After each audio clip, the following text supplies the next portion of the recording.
Okay. Hello, everybody. Hello, everybody, and welcome back to another edition of Aaron's Opinion, the podcast where I talk to blind people from all over the world about their opinions in regards to the issues that we need to be talking about in the blindness community. Today, we want to welcome a new guest. We would like to give a very warm welcome to Holly Jensen, who joins us now. Holly, welcome to Aaron's Opinion. How are you today? Thank you very much. I'm fine. I have to apologize for some reason my voice is a tad scratchy, but I will do my best not to let that No, interfere. no worries. My voice is scratchy all the time. No problem about that. No problem. So, Holly, earlier today, you were saying that you wanted to come on to Aaron's Opinion to talk about guide dogs and your experience, with your guide dog.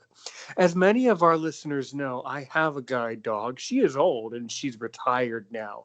But as a blind person, I support guide dogs. So, Holly, why don't you tell our listeners, most of whom are blind, but some are, of course, sighted, and some are just maybe hearing this information for the first time. So, try to tell us basically, what is a guide dog, why you got a guide dog, and your experience. Go ahead. Okay. So a guide dog, um, contrary to some of the stereotypes, is a dog that basically performs safety operations, if you will. So he or she performs some of the functions of sight for a blind person, namely locating curves, going around obstacles, stopping for obstacles if they cannot be gone around, and different things like that. He or she also provides companionship as a fringe benefit. I would certainly agree with that. It was the sense of companionship and the sense of independence that I saw that encouraged me to get my own guide dog in 2009. Um, I think what had happened for me was I think I had gone to New York City on a trip with my parents and brother, and I noticed that it was kind of hard for me to get around the city. And then that's where I kind of had this idea kind of came up. Well, I'm blind. I was an older teenager then. I was eight 18-ish when I had the idea. Yeah, and I got the dog. I got Nani when I was, well, uh, 17 or 18 at least. And then then I applied to Guiding Eyes for the Blind in New York, and it was a very strenuous experience. But then I graduated with Nani. Nani worked about 10 years, and Nani is, at the end of the month, she turns 13. So that's basically my story. And what do you think about that? Why did you get a guide dog? It's Oh, very goodness. interesting, the reasoning. Yeah. Mhm. Yeah, because the reasoning is different for everyone.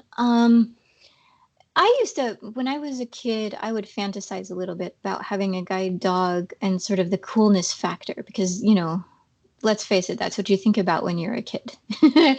um, and then when I was 17, 18 years old, I had a new VI teacher, and she um, she had a guide dog, and that was Hmm. really cool. And she was the one who said, I think you would be a perfect guide dog user. You would be a great guide dog user. And she kind of nudged me to apply, and I did. However, a couple of things were kind of going against me. I was accepted, the home interview, I was accepted with sort of some provisions, if you will, slightly conditionally, because I had a lack of confidence for one thing. I, of course, had mobility training, but I hadn't been given a lot of the life skills training that some blind children get. And so I had a lack of confidence, just generally speaking. And added to that, I was not in very good physical shape at all. And so right at the end of the Juno walk or the imaginary dog walk, I almost passed out. It was pretty pathetic. So I No laugh at it now problem. No because problem. Yeah, I am someone. No worries, Holly. You should not feel ashamed about that at all. A lot of people, I think, a lot of people in our generation, blind or not, struggle with physical things. I think it's very much environmental. I think there's a lot of factors to that, and could have been a hot day. So who knows? There could have it been was a a lot of things. warm-ish day. It was Yeah.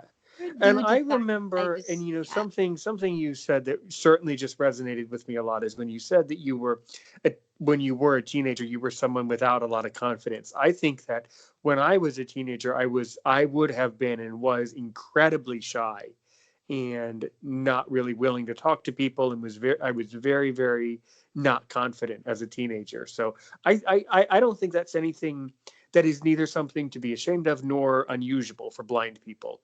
That's a Hmm. very, very, very, very common issue that I'm hearing a lot about in the various groups I'm in. So you did your Juno walk, you almost passed out, and then what? Yeah. So, and actually, just to clarify, my lack of confidence was more in navigating to new places. It was more Mm-hmm. related to mobility and life skills. I was never a terribly shy person, but I remember one of your other episodes talking about social awkwardness, and I would definitely agree with the speaker on that one. That is a big problem. I thankfully have was raised by a mother who to whom for whom, come on, watch your grammar. You are an English teacher. For whom social skills were vitally important.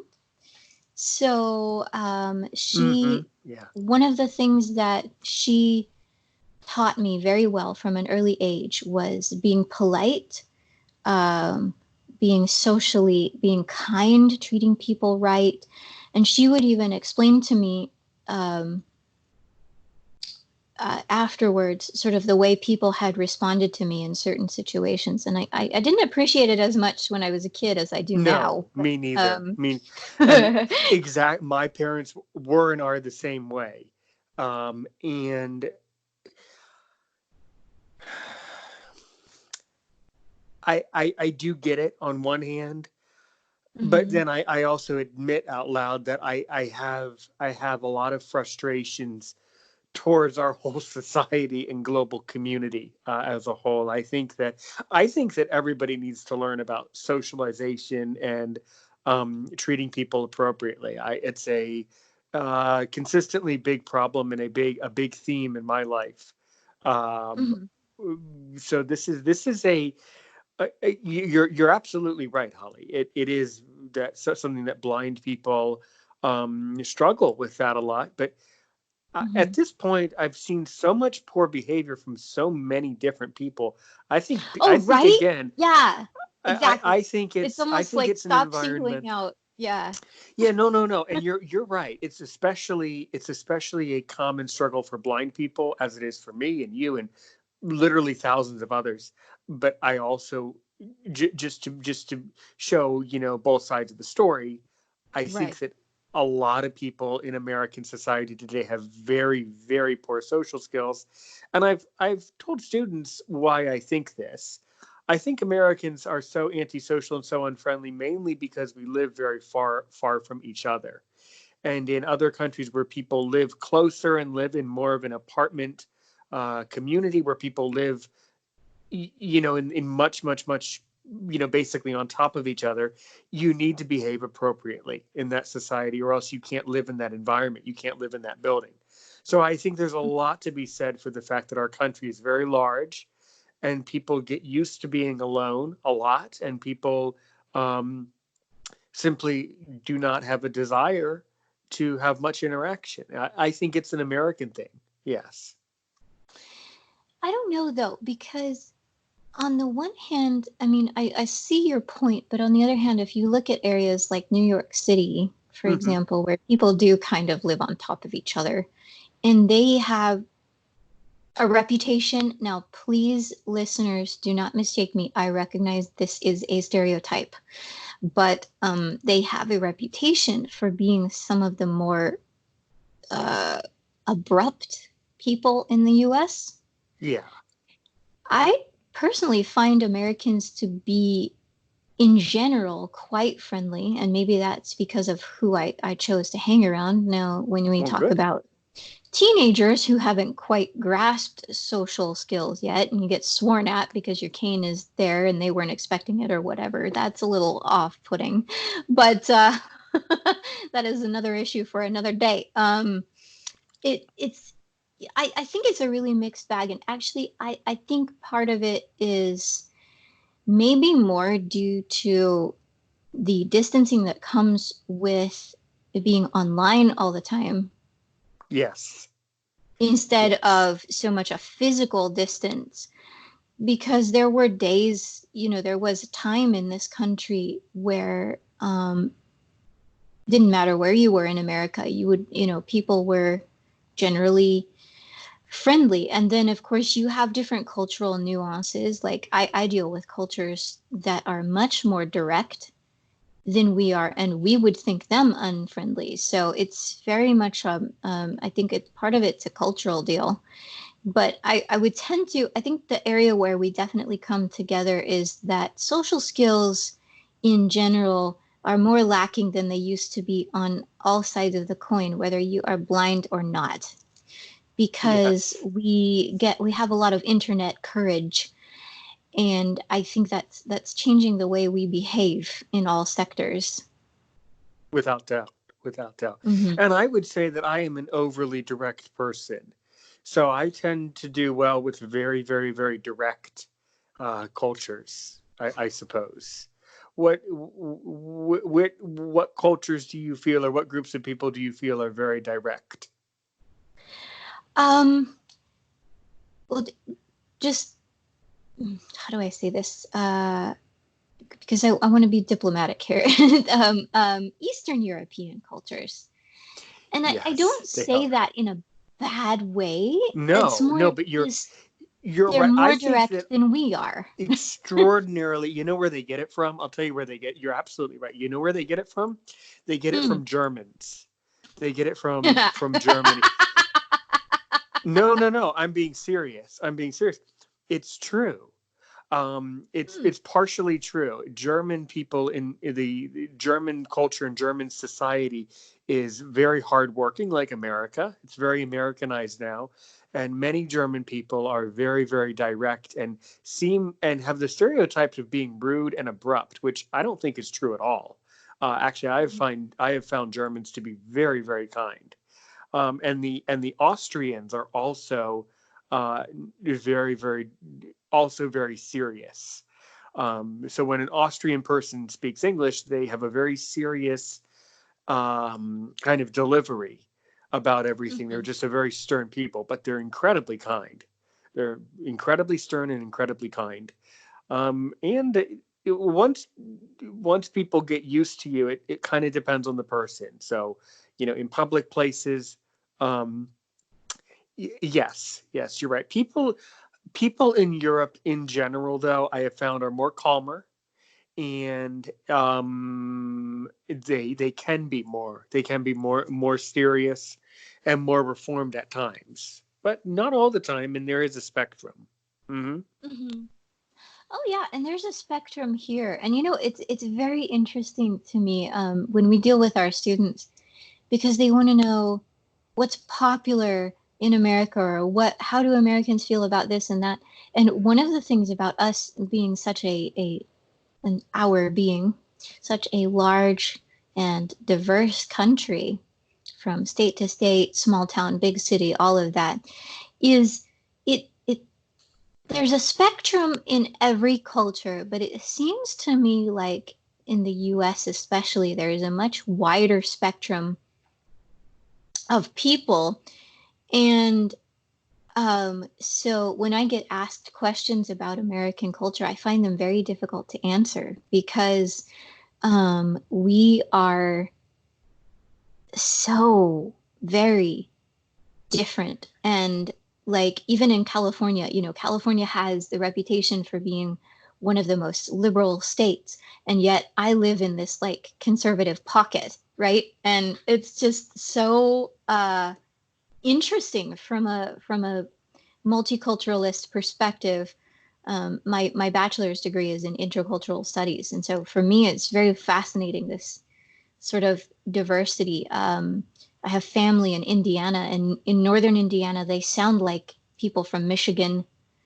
Uh, the rural accent is very different in southern Indiana from the folks that live in the city.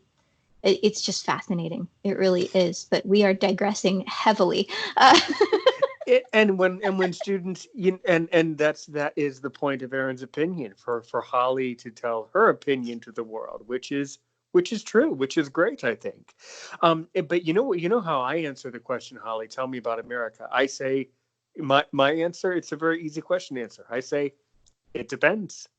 If you live in, it depends on who you are, is what I say. So who are you? Where are you living? What are you doing? It all depends. I basically Mhm. illustrate it like, well, in the cities, people live very stressful lives. In the country, people live a much calmer life, but there are still challenges. I stress that there are challenges, advantages, and disadvantages in the city and the country. And I say, overall, it really depends on the person and where they are in life, is the answer. There's no, Mhm. there's no perfect, um there's no perfect, answer. There's no like cookie cutter, here's how everything is. And the reason, in my opinion, the reason why students are asking it is because they want to learn about America, but really they're trying to compare their own country to what they think America will be. And that's really why they're asking it.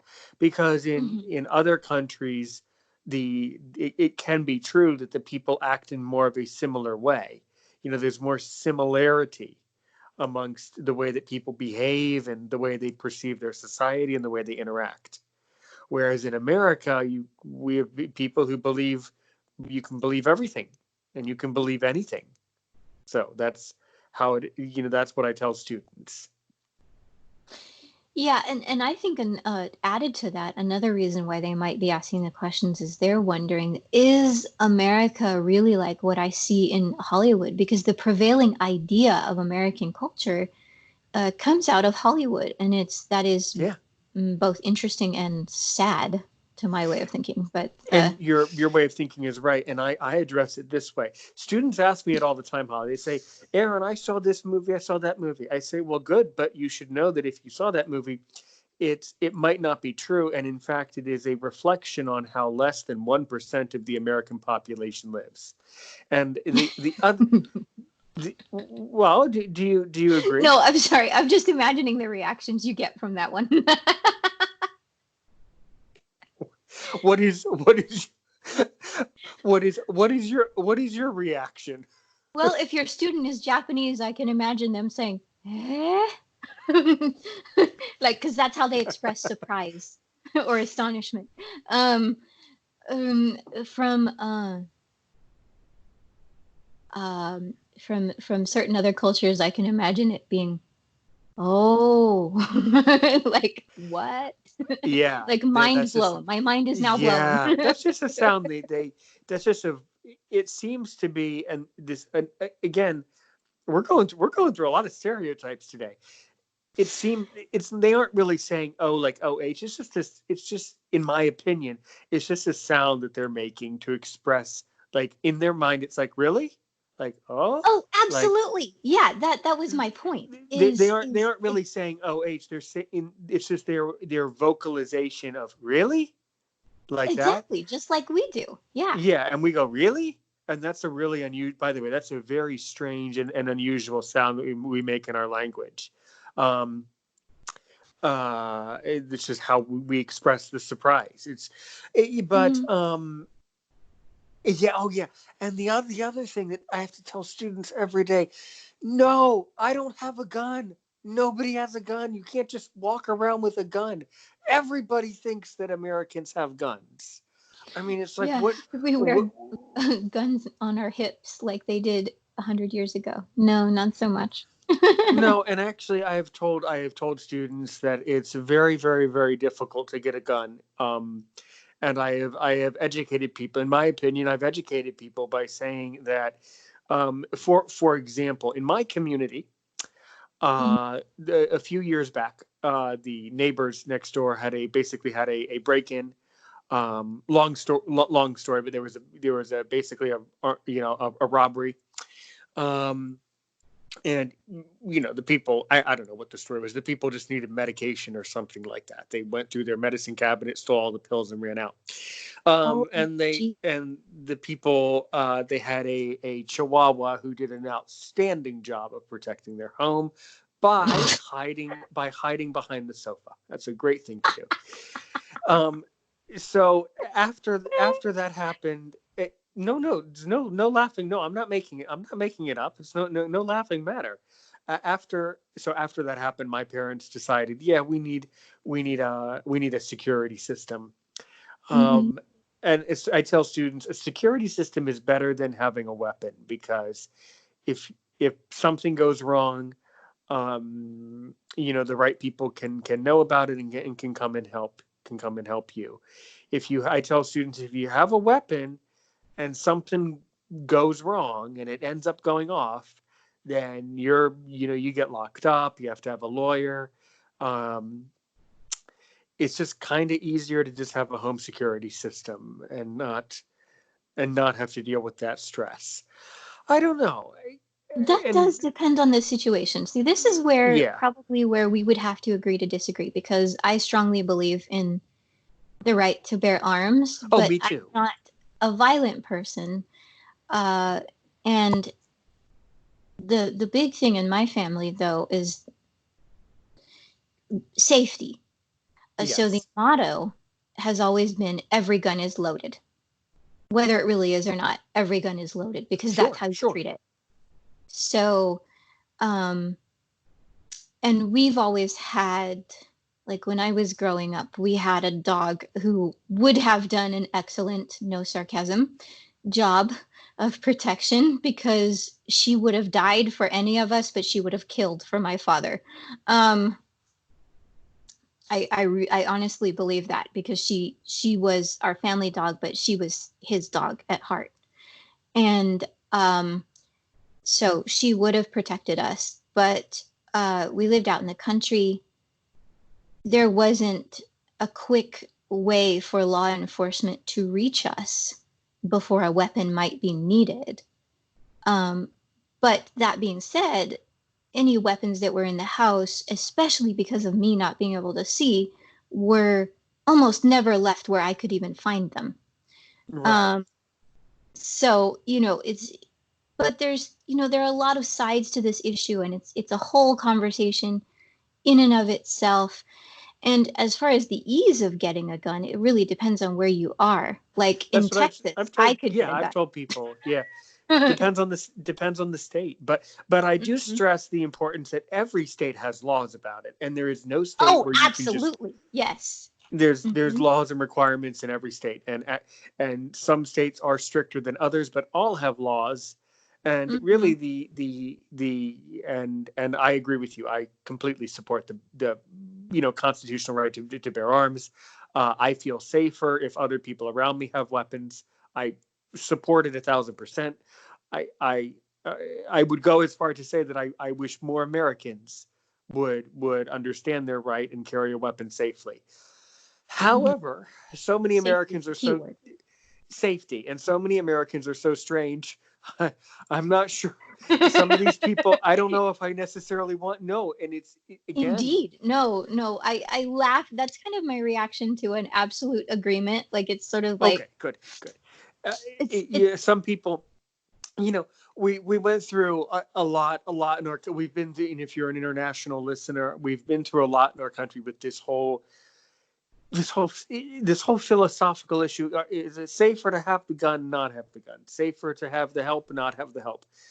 Here's the thing. I mean, when there was a few years ago, when there was a school shooting, a tragically horrifically saddening incident in one of our elementary schools.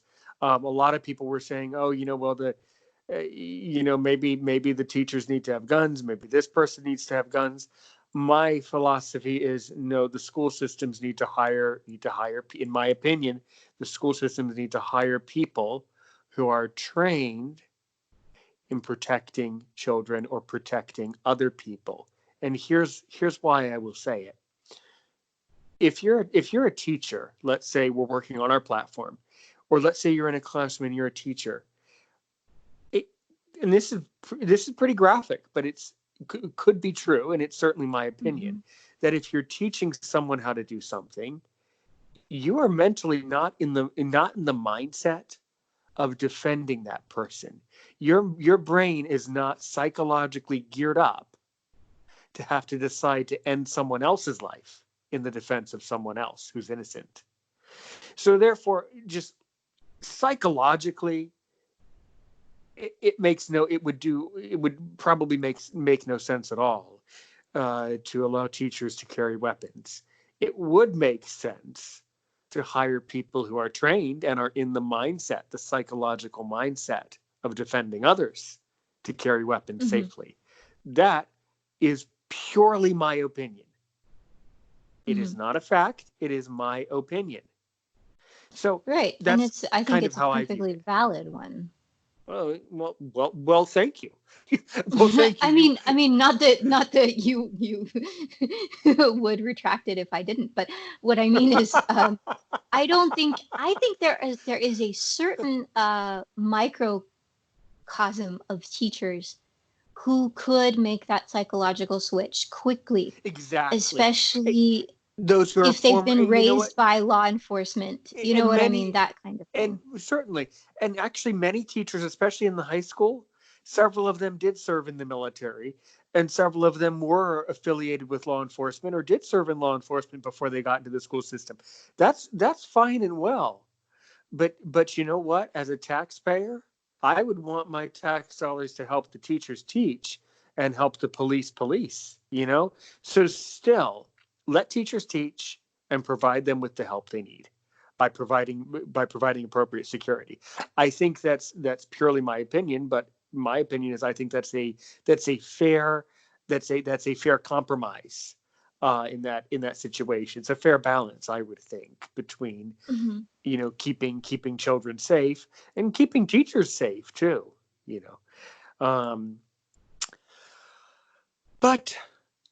But who knows? How did we get onto this topic? Okay, yeah. So students have See, somehow we started guide dogs, and then yeah, it started there, and then we jumped there, and there's going to be some comments below on this video, I guarantee it. Oh, mercy. Yeah. So, in the interest of mitigating some of that, yes, I am not a violent person, and I am not in support of every Tom, Dick, and Harry or Tammy, Dana, and whatever carrying a gun, because guns can and will kill, and so training is necessary. I believe in training. I believe in I even support a certain amount of background check. Sure. But so I don't want anyone thinking of me as some trigger happy blind lady, because I don't own a gun. But it's and I also have to explain, because I know you've noticed me laughing a lot. It's because I have this habit of, I'm picturing a situation or imagining a situation as you're telling it. So what happens is I sort of project certain reactions. So when you made the remark about certain things you tell your students, I can just picture their minds being blown, because we all do it. We tend to project what we see, and we tend to form generalizations based on that. So it makes perfect sense that what comes out of Hollywood would be the idea of American culture that people would get, or that everybody likes Shakira, you know what I mean? Or something like that. And we are an extremely diverse group. And I think it's interesting for a student to learn that. Um, I know another time when you probably thought it was weird that I laughed was when you were talking about how crazy people are these days and how it was just, I just got this very quick visualization or mental picture of some of the trolls, internet trolls, also carrying firearms in public, and I'm just like, oh brother, you know. Yeah, and I hope that this, and I really appreciate that, and this is why we call radio, or in this context, I guess, basically the theater of the mind, and I really appreciate the fact that that I'm able to convey visual images through my podcast. That's evidence that this podcast has some effect. So that's good, and that's why it is the theater of the mind, and that's why earlier before we started, I asked you to turn off your camera, right? Because I wanted you to focus on your imagination, and I've noticed that when people are not focusing on their camera, they tend to do a better interview, and they tend to do a much better podcast when we're just focusing on our imagination. Right. So, It's but no, there are a lot of weird internet trolls these days, Holly. But those trolls many of them are people who stay at home and just there are people, Holly, who just sit at home all day and wait for the next video to drop on YouTube, wait for the next upload, things like that. And right. that's really how they spend their time. And Hmm. um many of them are annoying, and many of them are also, I mean, it depends on the troll, but many are quite harmless, actually. Many of them are just silly people who are simply just bored, with just not enough to do. Yeah. So, Yeah. True. That's true. yes. And speaking of sitting at home, uh, my parents never allowed that, or at least they allowed it very little. So to kind of draw us back to the topic at hand, um, after this whole thing with passing the interview, it was basically determined mutually by me and the field manager that I just wasn't quite ready for a guide dog. Um, which was okay, you know. And it's better you realize that before they've gone to the trouble of matching you with a dog, right? So I went through college, got my BA, and um, kind of just left the idea of a guide dog on the shelf. Just kind of thought, well, the cane, you don't have to take it to poop. You can put it in the corner. It was like, okay. Yeah. And then my folks pushed me out of the nest, as it were. After I graduated with my BA, they insisted that I enroll in an independent living program, which required living in an apartment and um, learning. It was about 3.5 hours away from home. So in an area where I knew nobody and nowhere, pretty much. And learn how to cook and clean and travel more. And oh my word, talk about a life-changing experience. It was difficult in a lot of ways, but it was very life-changing because for the first time in my life, I could do something like one experience I remember is I came back to the apartment from one of my classes, and my roommate was stressing out because she was making soup and she had run out of chicken broth. And uh, I had a short time before I needed to head off to my volunteer gig at a nearby nursing home. Mm. And so I said, all right, if you will make me a sandwich, because I only had a limited amount of time, right? I said, if you can make me a sandwich, because I need to have some lunch, I will run to the convenience store and get you some chicken broth, because she didn't know the way to the convenience store yet. And she needed to watch the soup. I didn't know anything about the soup she was making. So she said, all right. So she did that. And I walked the couple of blocks to the convenience store. And I remember coming back from that errand and realizing that for the first time ever in my life, I'm 23 when this is happening. No, 24. And for the first time ever, I could just say, I'm going to run somewhere and do it spontaneously. I mean, that was unreal. And so that kind of thing and that school brought about a lot of confidence. I still wasn't mentally, emotionally ready for a guide dog. That didn't happen for another 2 years. But finally, I was sitting in church one day, and it's difficult to explain how this happened, but God was like, okay, Holly, it's time now. And so I discussed it with my parents, started the interview process, and it was interesting the timing on this. They were just about to purge my file because they only keep your documents for a certain amount of time. And they were just about to purge my file when I reapplied.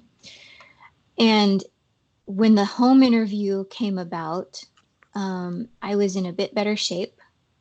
I was getting ready to lose some weight, but I was also in the middle of a severe allergy attack, which was plugging my left ear.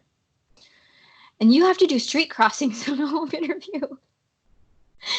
So she had to make sure all of the parallel traffic was going to come across my right side so I could even hear it accurately. But I passed. Oh, just funny stuff that happens. I passed, and they put me on a waiting list because the personality type that they wanted to match me with was there was a waiting list for. So it took over a year, but they matched me with a wonderful dog. But what I really wanted to sort of highlight in this podcast is I find that in a lot of the stories you hear about guide dog use and guide dog users and getting a guide dog, I find that there is a slight lack of realism. No, that's the wrong word. You don't always get some of the raw details. So for me, that first walk with the guide dog, a lot of times you hear it was the most wonderful thing. It was freeing. But a lot of people that get guide dogs, present company excluded, really dislike the cane. And I had been using a cane for 27 years by this time, since I was 3. And I did kind of dislike the cane because as it got closer and closer to guide dog time, the more I realized how much that blasted thing was sticking on something and stabbing me in the belly. Right? So maybe I'm just a klutz. Who knows? But no, you aren't. No. And I was the same way. Someone who basically today, I mean, I use a cane when I'm out in public, but am I really that talented or great at it? No, probably not. I'm someone who receives very, very, very poor instruction in many things. Certainly not limited to cane travel. That is this should not be this big of a deal, but it for some reason is something that ends up becoming something that is very feared and very concerned in the United States. When teachers try to teach the cane, it's just not something that's for some reason, very accepted. And I don't really understand that myself. I don't either, because it was like from the get-go, part of my school life was using the cane. Right. Like I said, from the age of 3. There were a few years when I was a child that I really didn't like using it. I found it kind of embarrassing. I didn't want to use it at church. Yeah. But in general, I was not. I didn't dislike the cane. I disliked being stabbed in the belly or whatever else the cane found to stab me in. I disliked people tripping over it and swearing at me because suddenly I was coming up behind them with this big stick thing. Um, that kind of thing I disliked. And, you know, this is a touchy subject, but in a lot of ways, a cane creates a stigma in the sighted world. It creates a barrier, almost like a force field around you. Mm-hmm. And By the way, did you listen? I feel I have to interject as the host and tell you, ask you, did you listen to my latest episode from yesterday? I don't think so. It's What was fine the if you title? didn't. Well, it's Live Your Life. Live Your Life. No, I haven't listened to that one. Okay. So The main one so that I you were resonated with was Turn Your Frown Upside Down with uh, Jennifer. yes, that was a very cute and a very funny one. But there are over 30 episodes in Aaron's opinion so far. Many of these I recorded months ago, and I don't remember some of the stuff I've recorded. I don't actually remember recording it because I've recorded so many different things. That's why when Uh-huh. you're on the platform, when anyone's on the platform, wherever you're listening to this episode, you should try to scroll through and try to explore the entire list of all the topics I've covered. The reason I'm saying this is that I agree with what you're saying, that the cane can be a barrier. But let's focus and let's turn it to, well, why do you think blind people should use a cane in a public place? Mm, that's an interesting one. I haven't really thought about it Well, because I'm at asking it. length. I'm asking it this way because there's a very specific reason. There's two things. One thing that the cane does for us, and there's something else that Hmm. the cane helps us with. So when you're walking around, so think of it, when you're walking around the street, what first of all, what does the cane do for you? It keeps me from doing a face plant in the street or out of it, Right. depending on which curb I'm Okay. at. Fine. Okay, so let's stop there. Good. Fine. It prevents you from doing a face plant. Prevents you from falling off a curb, prevents you from walking into a sign or a pole. Hmm. True. It does. What does it do? What does it do for sighted people? Ooh, I think in some ways it alerts them. For I sight. think it, That's for one thing, it exact. alerts them that we are probably potentially someone that knows what we're doing. Which common sense would dictate we wouldn't be fools enough to be out there trying to cross the street if we didn't have some idea what we were doing in the first place. But Right, right. But you were right the first time. It alerts the sighted person. It shows the sighted person that we are blind. It is a signal. It is a socially, in my opinion, it is a socially appropriate signal to the blind, to the sighted person, that they need to be aware of us. mm-hmm, Right, mm-hmm. So how right. do you feel about dark glasses? Because I've heard of them described as an alert signal myself, but if I wear sunglasses, even though I don't wear them for the stereotypical reasons, sometimes Right. I do have small light perception, so sometimes I wear them, but I feel like I'm hiding from somebody when I talk to somebody and That I'm wearing and different sunglasses. cultures, you have to be careful about wearing sunglasses because different cultures perceive it differently. Hmm. Um, I don't one of wear the them at things, work. and I would agree. One of the Hmm. things that is thought of people who wear sunglasses is, if you're talking to someone who's wearing sunglasses, and I don't really know if it's true. It's a possibility that it's true, that the Hmm. other person who's not wearing the sunglasses thinks that the person wearing the sunglasses thinks that they are the type of person who does not need to pay attention, because sighted Oh. people have Hmm. this concept of making eye contact with the other person. So in certain, And again, that's you were cultural talking, too.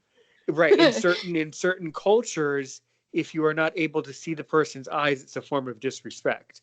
So you have to be very careful about wearing sunglasses. The other thing you have to be very careful about globally is smiling.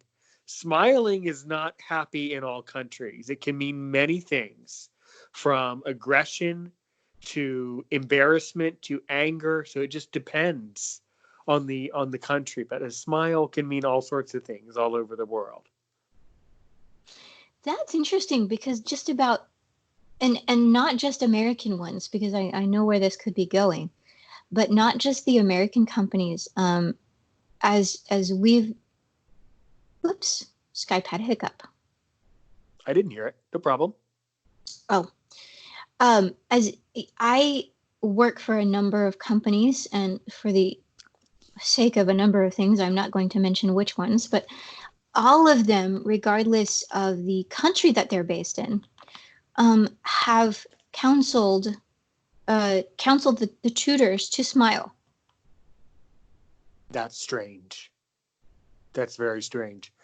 Um, yeah, you got to be careful with smiles.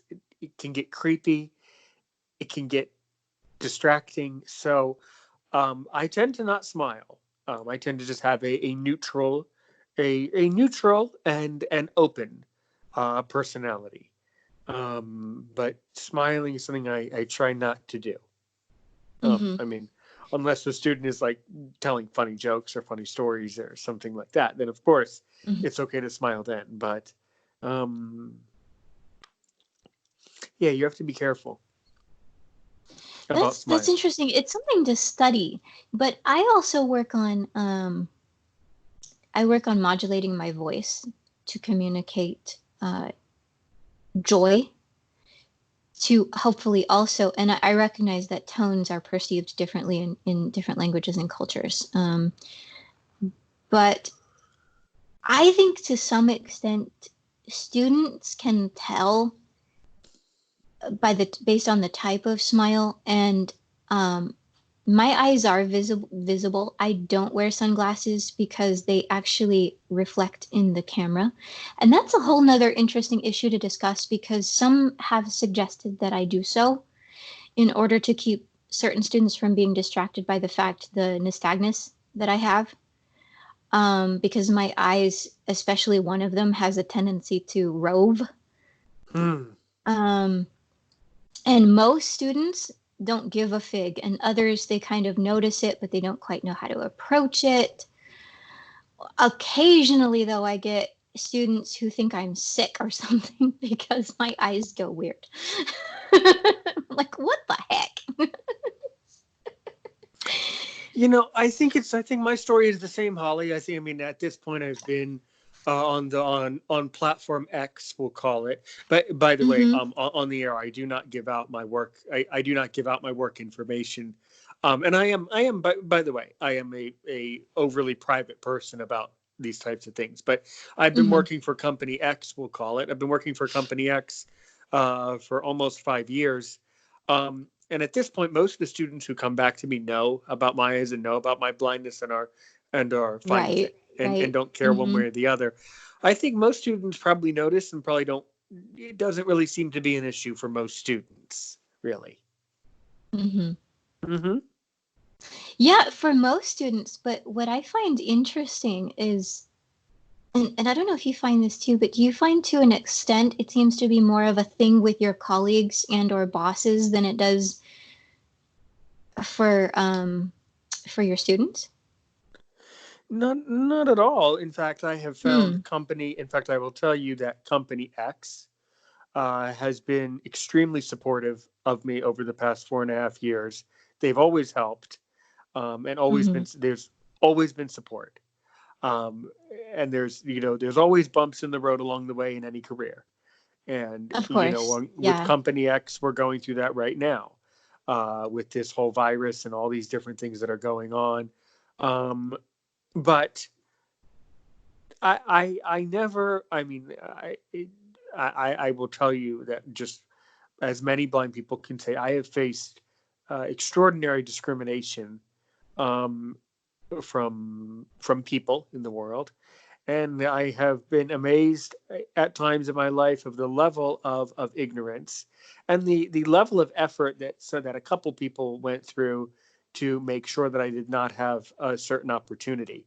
It was quite impressive, but I think I will tell you Mm-hmm. that Company X, where we work now, Company X is perfect. Company X is always supportive, and just like any other company, nothing is perfect. So there, of course, there's bumps along the road and at times where things are slow moving, but they always, I truly, I truly have a good feeling about Company X. I really do. Um, and I think it's also just to be philosophical, and it's true, and that successful people have said this when they write autobiographies. If you are never discriminated against in your life, if someone never tells you you can't do something, if someone wrongs you in a public sense, well, that's unfortunate on one hand, and on the other hand, could be kind of good to you because it shows you that you're doing a good job in a sense. It shows you that you're successful because only successful people face severe discrimination. So that's a very, very Yeah. subtle point. And that's a very, very important point. That if someone is discriminating against me and doesn't like me, well, good, Hmm. because I'm Hmm. doing the right thing then. Fine, you don't And like I'm what I not so say? much Well, referring good. to, yeah, I'm not so much referring to discrimination. And Right. Company X, I agree. They are very kind. And I think, uh, but I think what I'm more referring to is over sensitivity about the fact that you cannot control your eye movements. I mean, I would just, here's how I handle it. If someone asks questions and if they're Hmm. respectful questions, I answer them about my eyes. But if the student is just being silly, I just ask them another question. I just ignore it. There's a lot of different ways of dealing with it. If they truly are interested, if they're genuinely interested, they're going to ask the question, um, the right way. If they're asking the question just to be silly or just to get on my nerves, then I can tell, and I just ask other questions. Hmm. Hmm.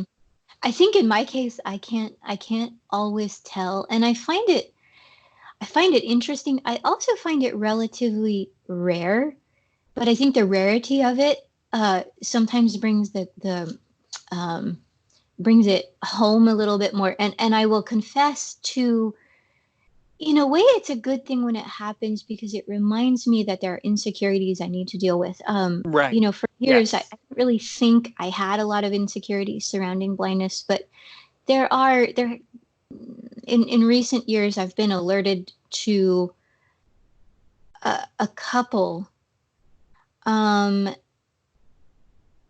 and it's weird,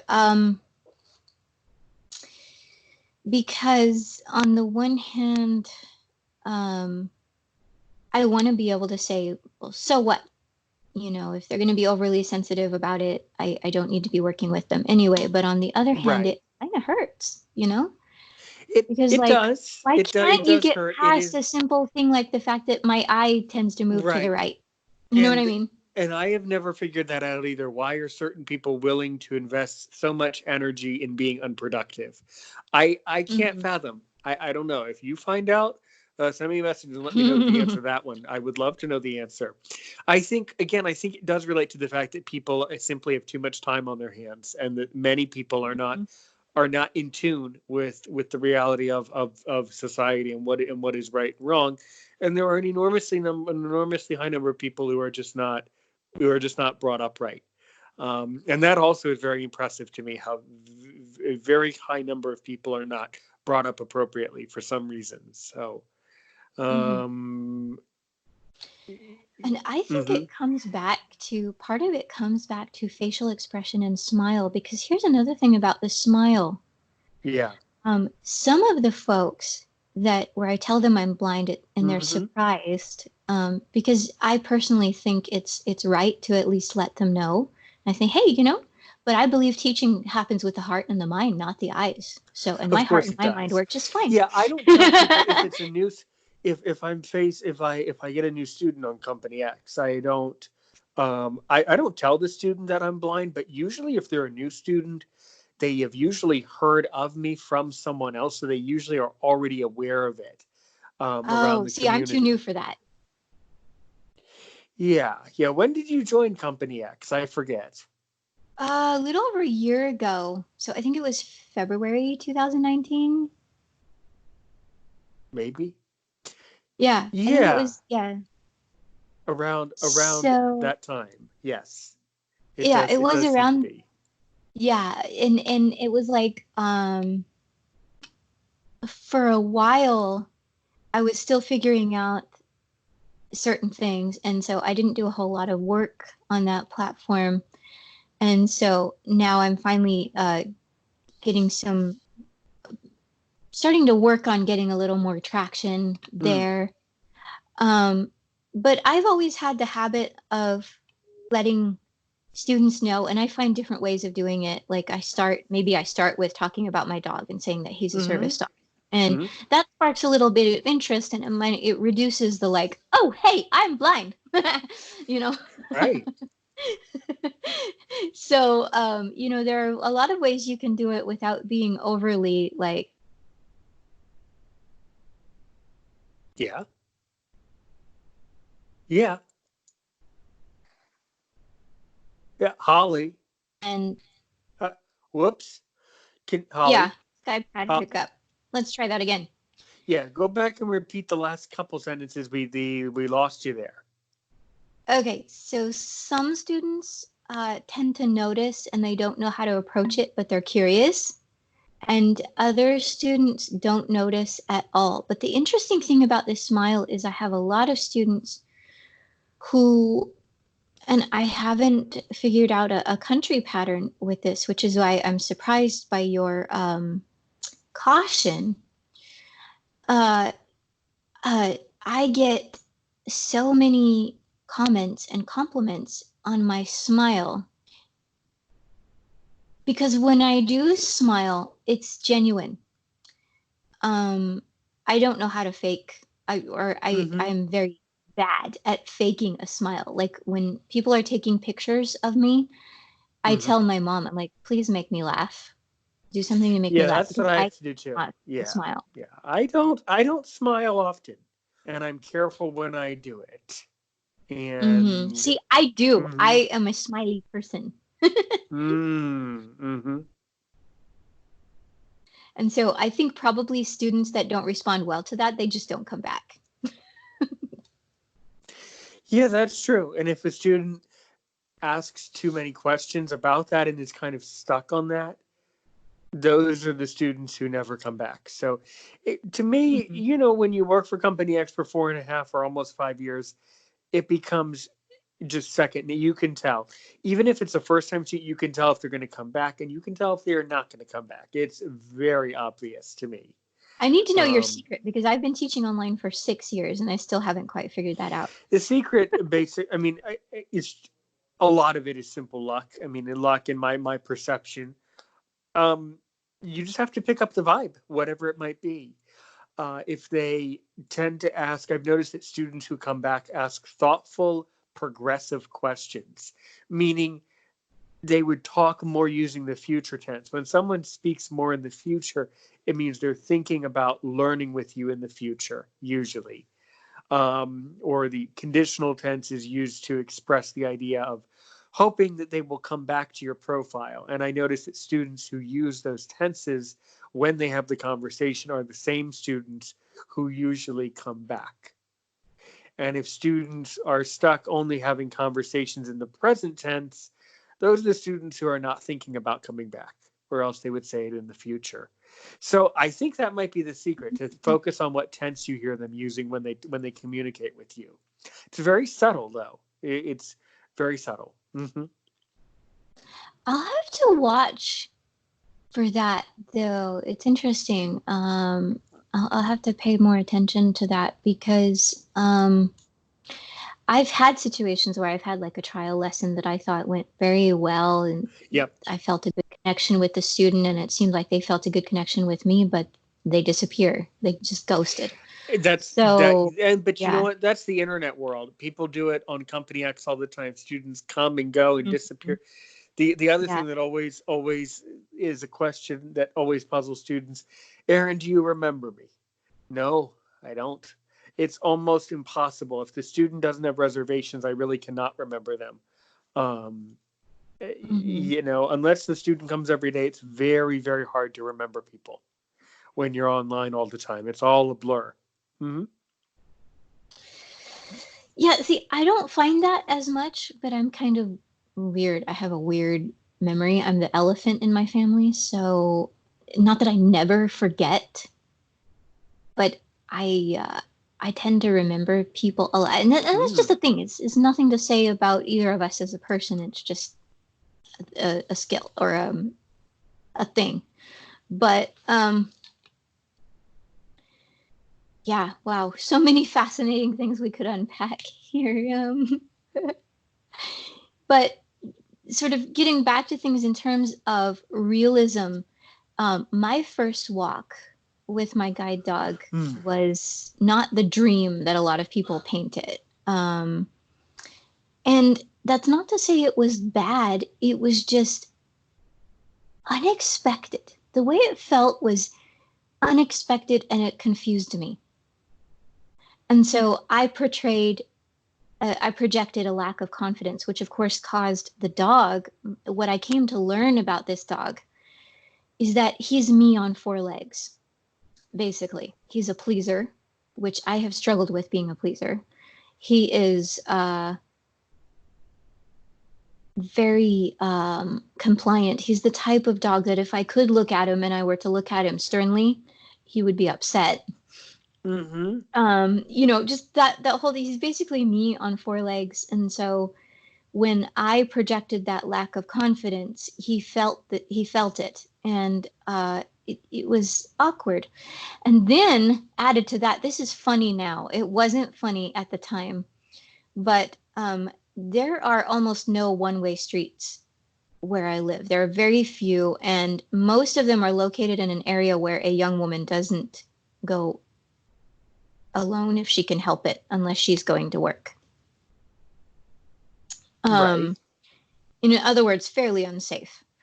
Um, so I had very little experience with one-way streets. And when I was told that the parallel streets that I was going to be crossing with my guide dog during training were one way, it didn't click in my brain that all of the parallel traffic, which was on my right, would be coming from behind me. And so I kept listening for surges that were starting from across the street, and I wouldn't hear them. And so I would just stand there and they would have to tell me it was okay to go. I looked like an idiot. Mm. I see. And I can just picture the trainers going, what was so and so field manager thinking when she passed this girl?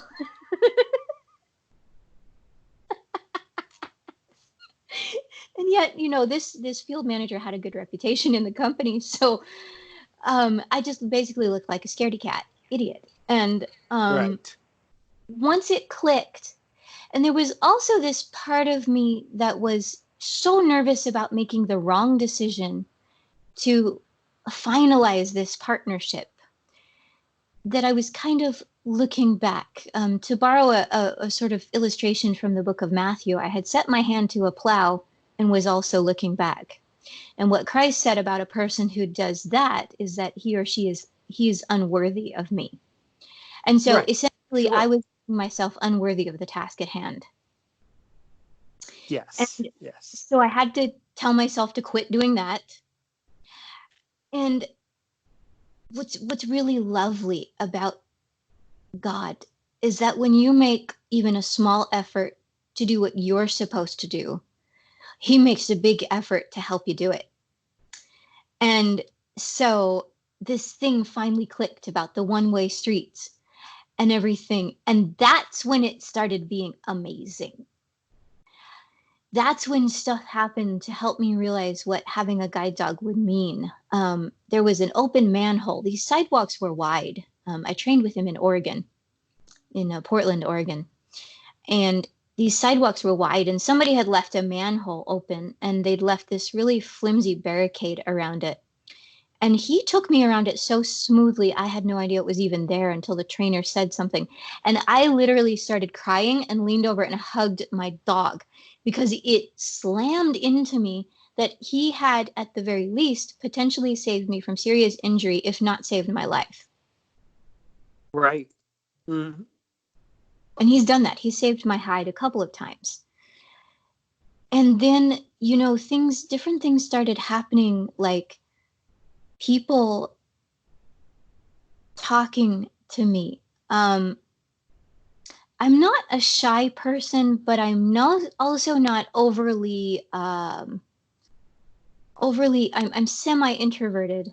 It's kind of bizarre. I'm not one thing or the other. So, And by the way, I am extraordinarily introverted. mm, Mm-hmm. which is surprising. I never would have pegged you as that, but Well, peg me. semi-introverted. What would I peg you as? Peg me. Peg me, why don't you? I'm I'm extraordinarily introverted. Mm-hmm. Okay, consider yourself pegged. Um, Okay. nice. Well played. Um,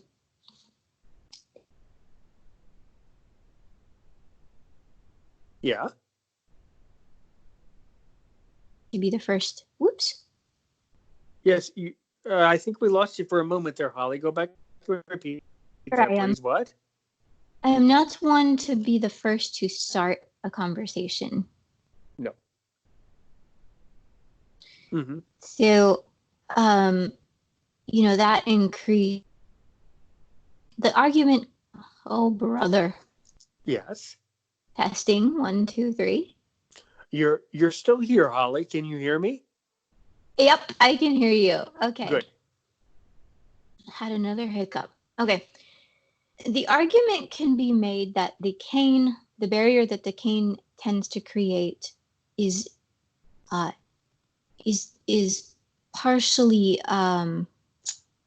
is not all one-sided. Mm-hmm. Um, I don't know all of the ins and outs of that. I think it's a very nuanced thing, and I think it's different in different people's lives. But after I got Ajax, the biggest thing he did for me, he didn't really make me feel more independent. Because I had a decent level of independence by that time anyway. What he did do for me though is he did make me feel a bit more confident. He also tended to create a greater sense of uh, a more positive perception of me, I think, in the eyes of a lot of the public. And what I mean by that is that seeing me handle this dog seemed to portray to a lot of people that I was someone who knew what she was doing in life, or at least in that area, who was capable. Right.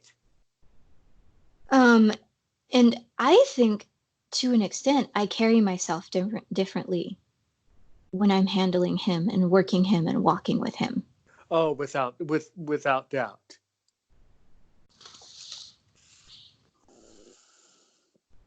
And I know that So, I certainly did when I was working, Nani, when Nani was working. Mm-hmm. so it's when I talk about the rawness or being raw about what it's like to get and live with a guide dog, um, a few things that aren't portrayed in the literature and the shows and the things is that overall having a guide dog is an absolutely wonderful thing. It's not for everybody, Certainly but not. it's a wonderful thing. But there are some things that you kind of have to be ready for because a guide dog in general will pop a lot of the social bubbles that you're in or that you feel yourself to be in, Mm-hmm. there's a certain amount of a rejection of not rejection. That's too strong a word, a certain amount of where you have to realize that not everyone is going to be accepting, especially with a Labrador, because they are hair factories, especially mine. Right. Even when I groom Exactly. him, he is a hair Hmm. factory. Yeah, mine too. Yeah, Nani sheds a lot at different times. Hmm.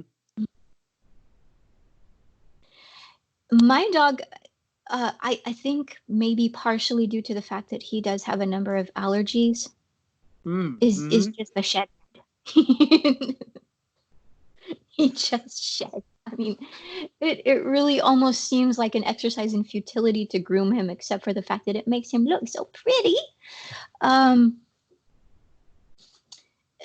because he just, yeah, he just sheds, and not everybody does well with that. And I don't use Uber, but you hear about things of Uber drivers not wanting to take a guide dog, and Oh, each there's an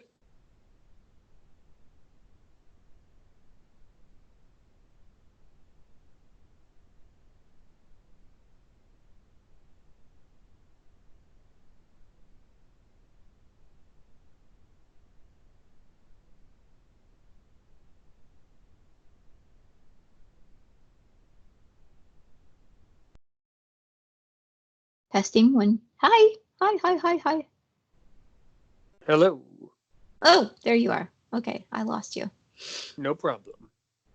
I was saying to the listeners that you can listen to the episode all about Uber. I did do an episode about that on Aaron's Oh, you opinion. did? Hmm. Okay. Yes. Yes. Hmm. Gosh. Yeah. So yeah, that alone was an episode on Aaron's opinion, and that alone is a completely different that's a whole nother can of worms there. hmm Um, and I I have think, a habit of opening cans of worms. It's like a thing with me. well, good. Well then, why don't you go? We would love it if you at Aaron's opinion, if you would go scroll through the list and find that one and give that one a play. See what you think. I know I've covered Uber, and I find it Okay. I find it very, very, very, very strange that we live in a society where people are just not able to handle certain things that they should be able to handle. hmm Yeah. Well, I think what it comes down to is understanding where the line is sometimes between private and public. Because, you know, Right. one minute it's your private car and the next minute it's a car for public use. And so it kind of becomes like renting out a house. Well, you own the house, but if you choose to rent it out to the quote unquote public, there are certain boundaries that no longer exist. And Right. But yeah, there's really no, from a legal standpoint, there's really, in my mind, there's no debate, as you know. In well, your no, state from a there. legal standpoint, Mm-mm. Yeah, and a judge. There was a court case in your state about this issue, and Yep. basically, to summarize it, they decided, though the ruling was that Uber is not private, and that Uber is a form of public transportation. So no, hmm if in my mind, if you get into an Uber, it's you're getting into public transportation. Absolutely. Right. Yes. Yeah. And there are ways to mitigate Uber will pay for cleaning your car if there's any kind of mess or excess hair. There are covers that can be purchased for the back seat because, I mean, my dog isn't going to make a lot less mess of than someone who is intoxicated that you pick up who might um, purge in your car.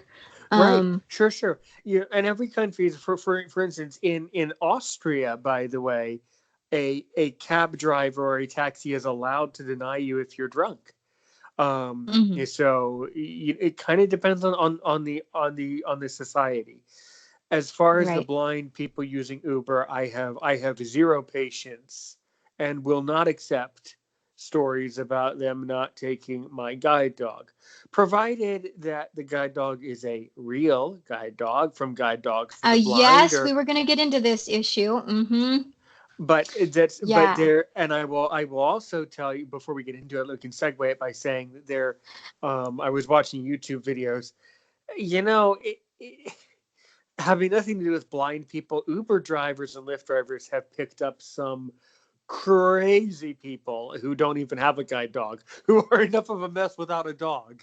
And so there have been some disturbing stories where drivers have gotten hurt Mhm. by passengers. So Oh, I that's think what it all comes down to is I think that a car is a very sensitive place, and that people, neither the driver nor passenger, feels completely safe. And I think that's what mhm. it I think that's why this continuously circles around and continues to be an issue. But Mm. Holly, earlier you mentioned that you wanted to talk something. So you wanted to say something about. Oh, I remembered what it was now. That these fake service dogs and fake guide dogs are becoming a big problem. Why don't you tell our listeners more about that? Oh yeah, so we were discussing this as a possible topic. I remember. Well, now it is a topic. Absolutely. Well played. Um, yeah, it's a really interesting and I think in some ways a weird issue that Hmm. you mentioned that something is going to have to be done, and I agree. And unfortunately, some of the solutions that have been put forward, I find extremely frustrating. One of which being the requirement of certain documentation uh, hours Hmm. before a flight. And I had a situation 2.5 years ago where my grandfather was dying of leukemia, but Oh we didn't God. know how serious the leukemia was. And so it was either one of those things where he could last months, in which case I could make arrangements for a future trip a couple months down the road and make that happen, or it was going to kill him in a matter of weeks and I needed to get to Indiana, which is 2,000 miles away, post haste. It turned out to be the latter. And it so happened that this coincided with my guide dog having a Hmm. mysterious illness that we had yet to diagnose. And so he was not allowed to fly. The vet counseled against it. And so, but had I needed to fly with him, I would not have had enough time to find transportation in order to get the documentation and get checked in with him and get all the if all these rules Hmm. that they're putting forward had been in place.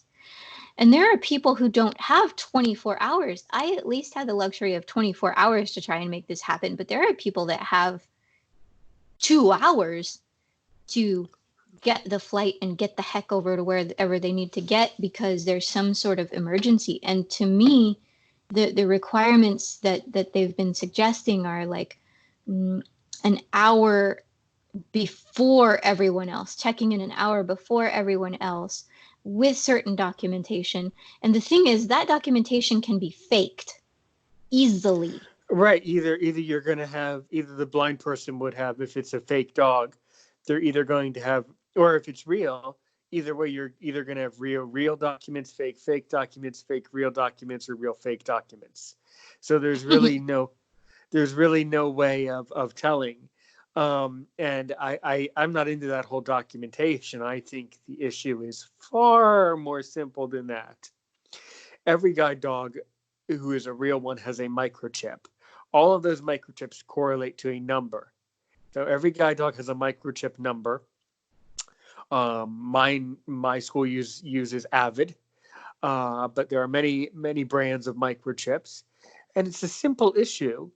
With I my suggestion, if I was in power, and what I would do if I was making the decision in power, is I would basically work with the Department of Transportation and the TSA, and what we would do is we would create a list of every single real guide dog or real service dog that had a real microchip, and we would put all those numbers onto the list. And then when the person goes to the airport, the microchip is scanned, and then it correlates to the right thing, and they say, okay, you're free to go. There's no that can count as documentation. A system, a platform where all of the microchip data is stored is a sensible solution, and is really the only solution. And I struggle to understand why it's not being done. After all, every guide dog from a real guide dog school has a microchip. Mhm. So, But then you have the whole right, issue. Yeah, you do have the whole issue though of people who choose to train their own guide dogs. And see, I believe in the right to do that if you can, which I think very few people can do successfully, but it can be done. And other services, like I have known people who've trained their own service dogs quite successfully.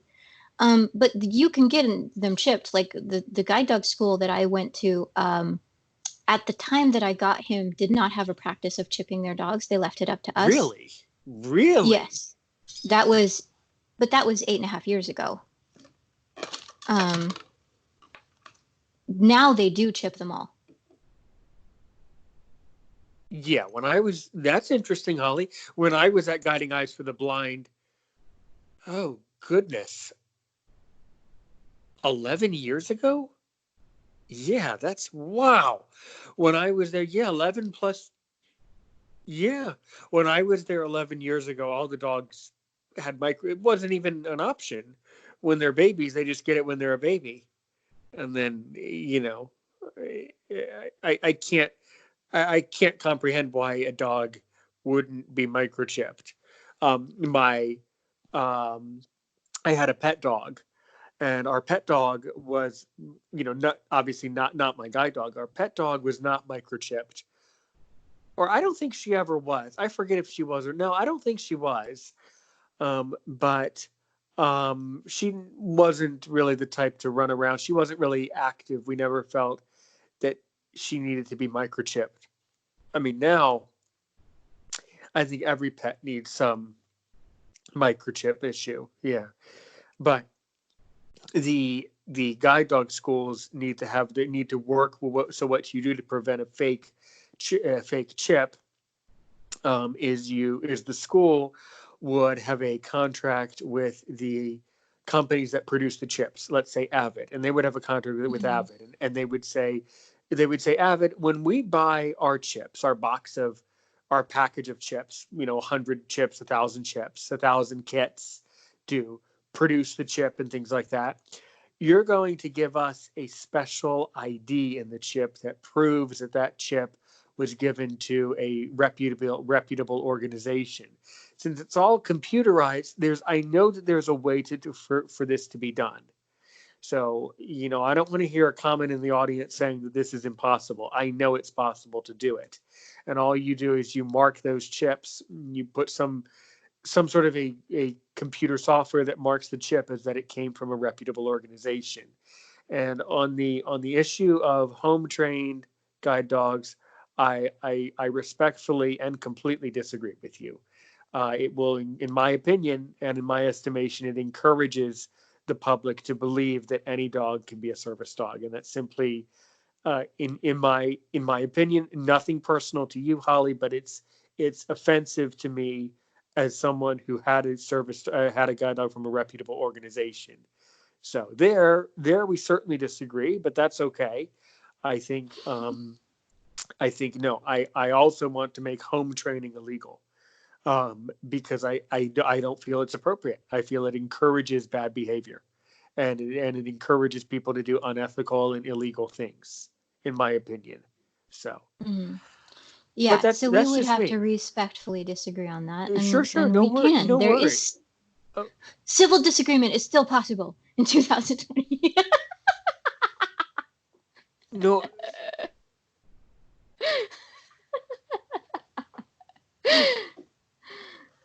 Sorry, that's a joke that I've had conversations with people about, the seeming difficulty these days with having a disagreement with somebody without getting too emotional about it. So that was And my that's joke. something I want to teach. That's something I try to teach students. That's something I want to try to teach people on Aaron's opinion.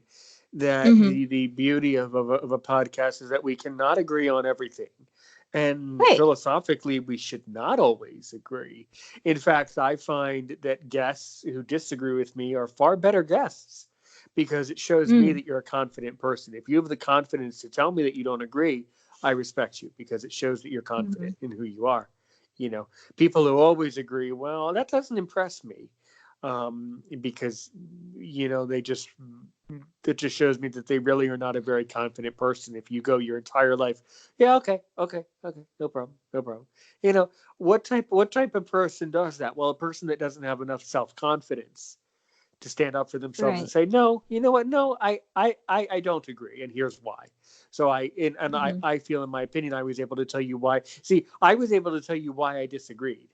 And, if you disagree, you have to have a reason. So yeah, Hmm. that's interesting, Holly. That's okay. That's interesting. And that's quite an eye opener for me, but maybe other blind people are also open to the issue of home training, which Hmm. I completely and respectfully disagree with 1,000%. If given the chance, I would simply make it against federal law. I wouldn't. It wouldn't even be. You would be breaking the law if it was evident that you were doing it. Even participating in home training events should be no. But I don't know. But Um, there mhm. are a lot of variables to that, especially when you branch out to other service dogs, because Guiding Eyes, I think if I remember correctly, does ask you to pay a certain amount for the toward the fee, a small fee for the guide dog. My school. I'm sorry. I'm sorry. I'm so- I do need to interject.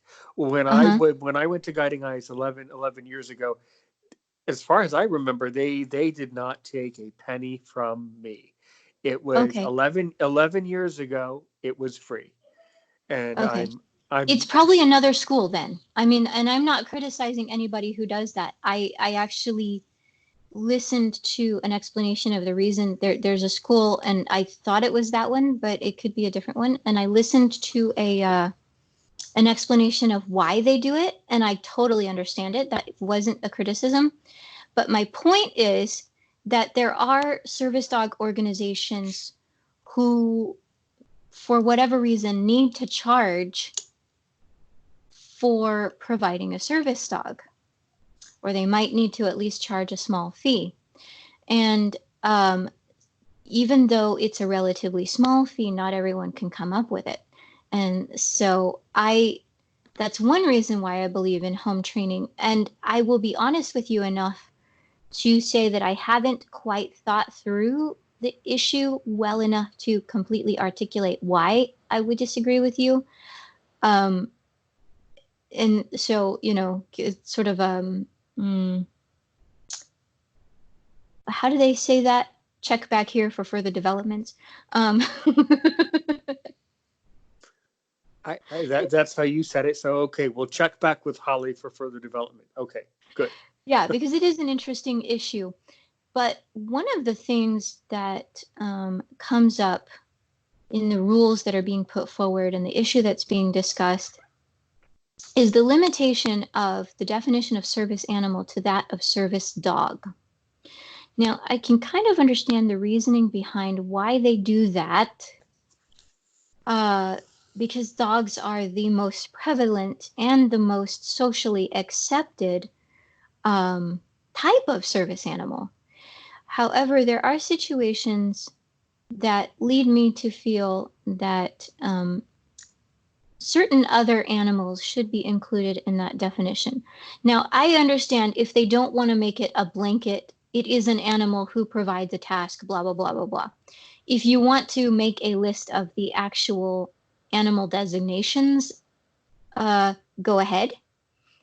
But the reason that I bring it up is because while I haven't known anyone personally who has used a guide horse, there is such a thing as a guide horse. And for the listeners' understanding, a guide horse is a miniature horse who is 24 inches tall, I believe, or shorter, um, who performs the same function as a guide dog.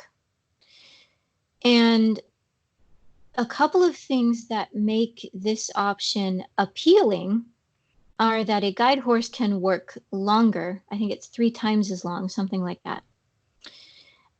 Also, according to one trainer that I watched interviewed on YouTube, they have an extraordinary memory for routes, and they are very extremely focused. They are less distractible in certain ways than dogs are. I don't remember everything she said. It would be interesting to find that video again and listen to it. But she made some compelling arguments for the use of a guide horse. The other compelling argument is the fact that there are certain religious communities for which, or in which, using a guide dog is impossible, if not simply discouraged. There are certain religious beliefs that consider dogs to either be spiritually unclean or simply to just be kind of just plain dirty.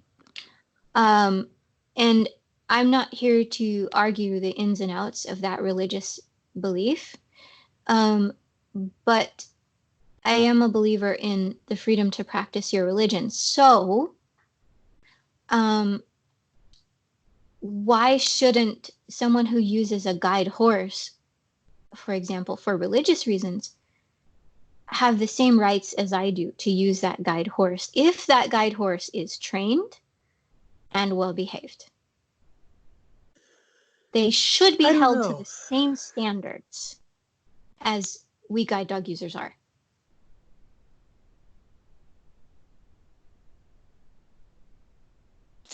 I don't know. I just here I don't know really enough about it. I mean, my opinion is that the reasoning why I'm disagreeing with it today will hopefully not be the reason why I would always disagree with it. The reason why I would disagree with it now is that we're having such a hard time with the dogs, the fake dogs. I don't want any more animals added to the list right now. You know, You're a I little think late. it's well, okay, but I think I think that we're having a serious problem in our country with people understanding service dogs and the jobs that a dog should do. I heartily agree. So I'm struggling on one hand. On one hand I accept the idea, and on the other I struggle to understand it. Completely. But I'm not entirely sure, you know. See, I guess to me it's kind of along these lines. There was a service I was dealing with at one point, which I will leave unnamed because I am in no way wanting to criticize them. But there was a service which their only solution for blind people to use their service was for them to use their done for you service, where they would actually do the thing for you and set it up for you. They, however, wanted to charge for that service. And so emotionally, while I understand, as someone who's business minded, while I understand the need to charge according to the value provided, emotionally it felt as though I were being charged for having a disability.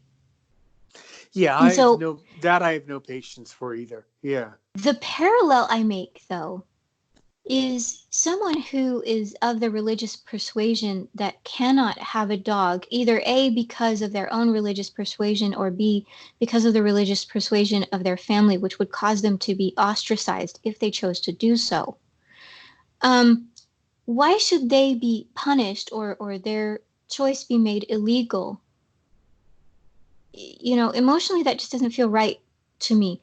What I would put forward as a suggestion would be for the ADA and other appropriate laws to actually specifically lists the types of animals that have been proven to be able to do a job. So, dog and horse, for example, because I don't know of any others right now. But my point is, if there is evidence to back up the fact that those animals can and will do a job and do it well and be trained to do so, put it in the law specifically listed. Because really, Aaron, let's face it, no matter what laws are made, there are people who are going to work hard to find their way around them. It's just the way humans are. We can make it more Right. difficult, but there's a point at which we have to accept that there is going to be a certain level of criminality. Now, I say that realizing, I say that with the knowledge that people faking service dogs or getting approval for an emotional support dog when they don't really need one just because they don't want to leave their pet behind infuriates me. Yeah. Because there are people who fought too hard for the rights that we have, and you're spitting on them by doing that. Right. Right. Yeah, it's interesting and very crazy and very both sides of the argument are very compelling, which is Mm-hmm. why it's a hard problem to solve. Hmm. Indeed. Yes. But there are, we have, one area where I think we can agree is that there are certain animals for which there is no evidence that they can provide any of the kinds of services we're discussing. I mean, I Right. seriously doubt a snake is going to help with PTSD. I mean, I guess it's possible, maybe, but highly doubtful. Let me tell you about that. They do help with PTSD, They and do. that they certainly do. Okay, Many enlighten me. I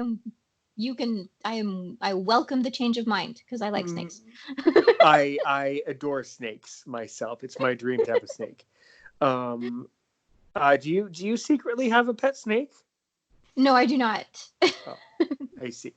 Um, yeah, a lot of people with disabilities find reptiles to be very intriguing, and a lot of people with disabilities find that they are able to relate to the differences that reptiles present to the world. They're able to relate to the difference, and Hmm. that difference is soothing and comforting. Um, and the other thing that a lot of reptiles are is very, very calm and very beautiful and very strong. So that Mm, resonates with a lot of people. Trust me, most people, many, nice. many, many people who have snakes or reptiles have it because they have PTSD. So you should know Really? that. It's very common for former Okay. military people or people with PTSD or people with mental health. It's the pet that they gravitate to mostly tends to be an exotic pet. It's extraordinarily common. Hmm. Okay, I'm thrilled to have my mind changed in that respect. Well, I don't intend or want to change your mind. I want to give you more knowledge so that you can have your own opinion. But thank you. Okay, but as a secondary fringe benefit, you have changed my mind by enlightening me, not by bullying me or anything like that, just by Well, enlightening me because I well, did thank not you. know that. I honestly did not know that, and I Many have. people, many people don't. Yeah, it's in the reptile community. It's common knowledge amongst enthusiasts, but certainly not common knowledge against people outside of the community. So that is fine, Holly. Exactly. Yes. Because But in now my now you mind is an know. example I heard of, Yeah. of someone taking a snake on a plane as a was it emotional Yeah. support No. snake. No. I Now, don't support that. PTSD is a No. disability. It's not an emotional support issue. PTSD is a disability. Period.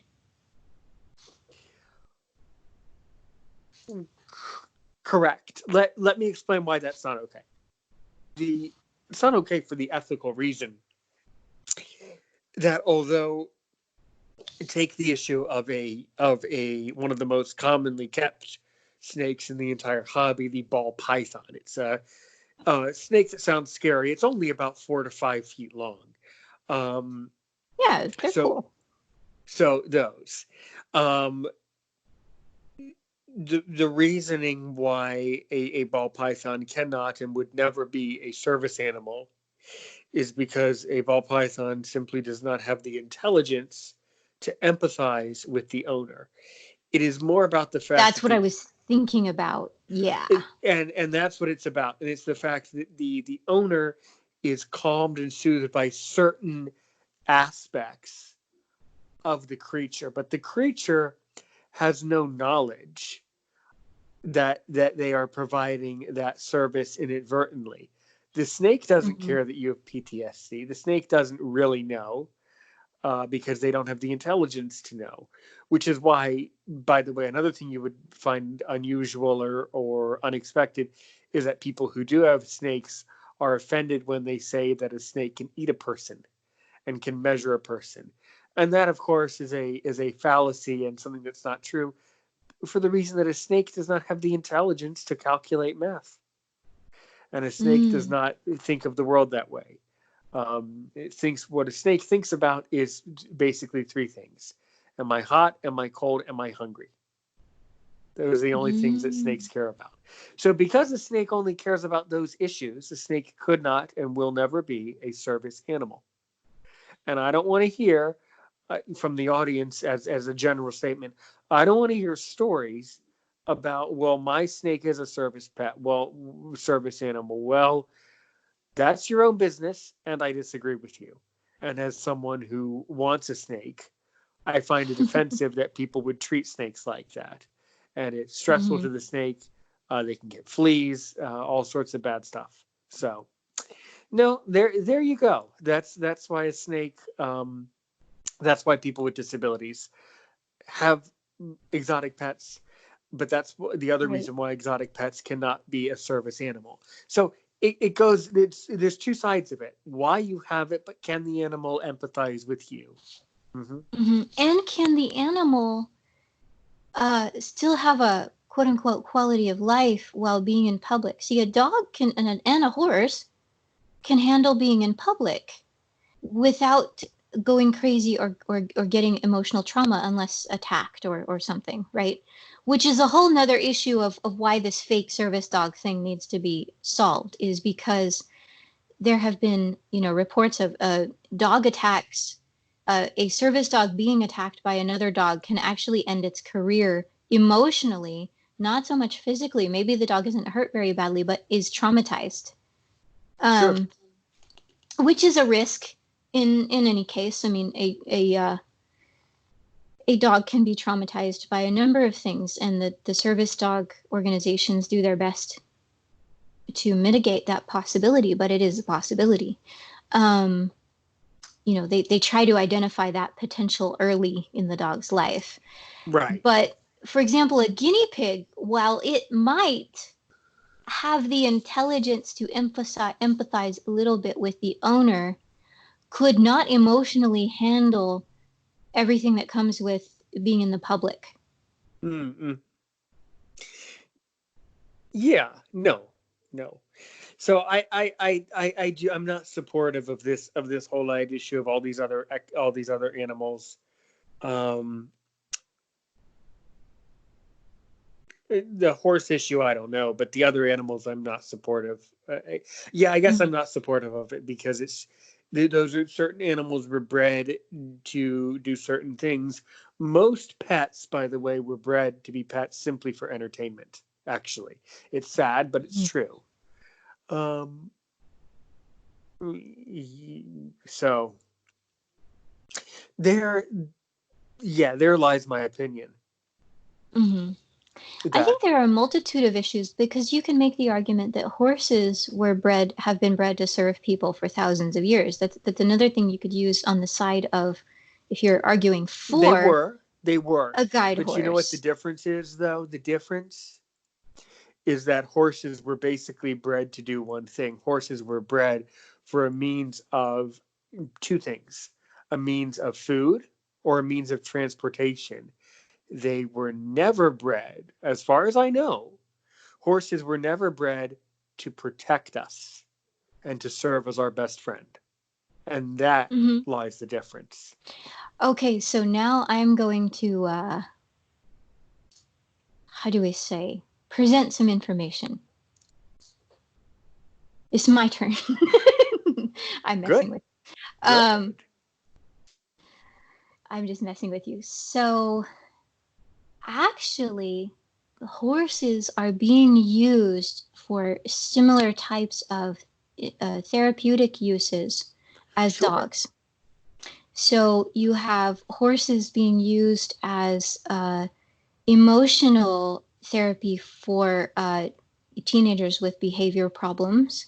Very well Absolutely correct. documented.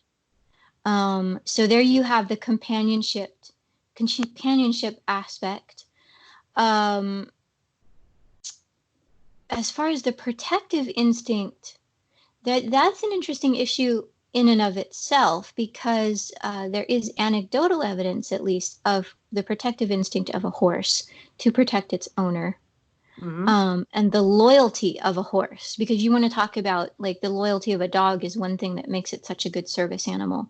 The loyalty of a horse is well documented, and a lot of these folks, especially in the old days, the cowboy days, if you will, their horse was their companion. You are right. The issue is what I'm expressing is that the original intent of domestication is different. You are correct in what you're saying, but the original intent of a horse was to be bred for transportation. And over time, the Hmm. people riding the horses became friends with the horse and liked it for the companionship. Sure, they did. But the difference here lies that the dog, I believe, was originally domesticated because ancient people discovered that a dog can protect you and can empathize with you. And They also discovered that they tasted good. prob- probably so. And they also I mean, discovered I'm not going to name the cultures because I'm not into bad mouthing anybody, but there are cultures who make a habit of eating dogs. that is a whole nother debate and a whole nother mess. Uh, yes. Yeah, no, no, Mhm. no, no. I'm not interested in starting something by saying that. I'm just presenting it as Right. a fact. And I mean, I don't think I personally would want to eat a horse any more than I would want to eat a dog, just because I have met too many nice horses and too many nice dogs. It, fine. Good. The original my point, I guess my opinion is that, and and I'm gonna I'm intrigued enough where I'm gonna learn more about it. Um, Yeah, this would be interesting for both of us to research some of these and things. I need more knowledge about it. I need to be more knowledgeable about this issue. But I think that horses and dogs were domesticated in very different ways and for very different reasons. You know, Hmm. I'm most fascinated by dogs. They come from the stories. They come from wolves.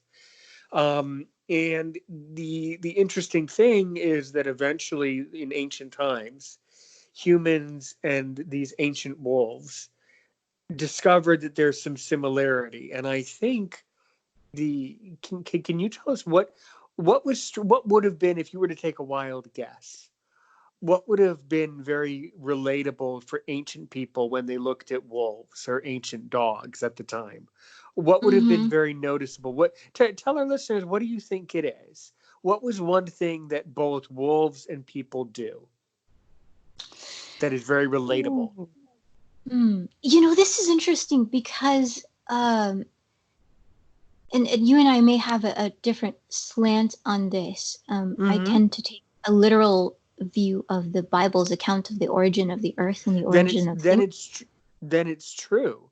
If you Right. if you if you were taught, if you love God, I think it's great that you love God, Holly. If you don't want to talk about it, no problem. But and everything that you believe to be true is true because that's you. So that is totally fine, Holly. The storyline or the uh, by by the way, yes, I believe in God. That's a whole other podcast. The story, the story. Okay, the story, but I There's guess, an age-old debate about the storyline. I get it. Yeah. and there has to be, because neither one of us were there to hear the tree fall in the forest. The logical thing to me that is similar about wolves and people is that both of us live in families. Both of us live in packs, and we're social. Hmm. And I think that's what it was. I imagine it this way in my imagination. I imagine ancient people sitting around fires, discovering two things. They saw these animals over there, and they saw that they were very intelligent and that they lived in family units like us, they would have said something to Hmm. that effect. They also noticed that the wolves hunt meat that we need, and they also notice that the wolf can protect you very easily, and that the wolf is good at doing all of those things.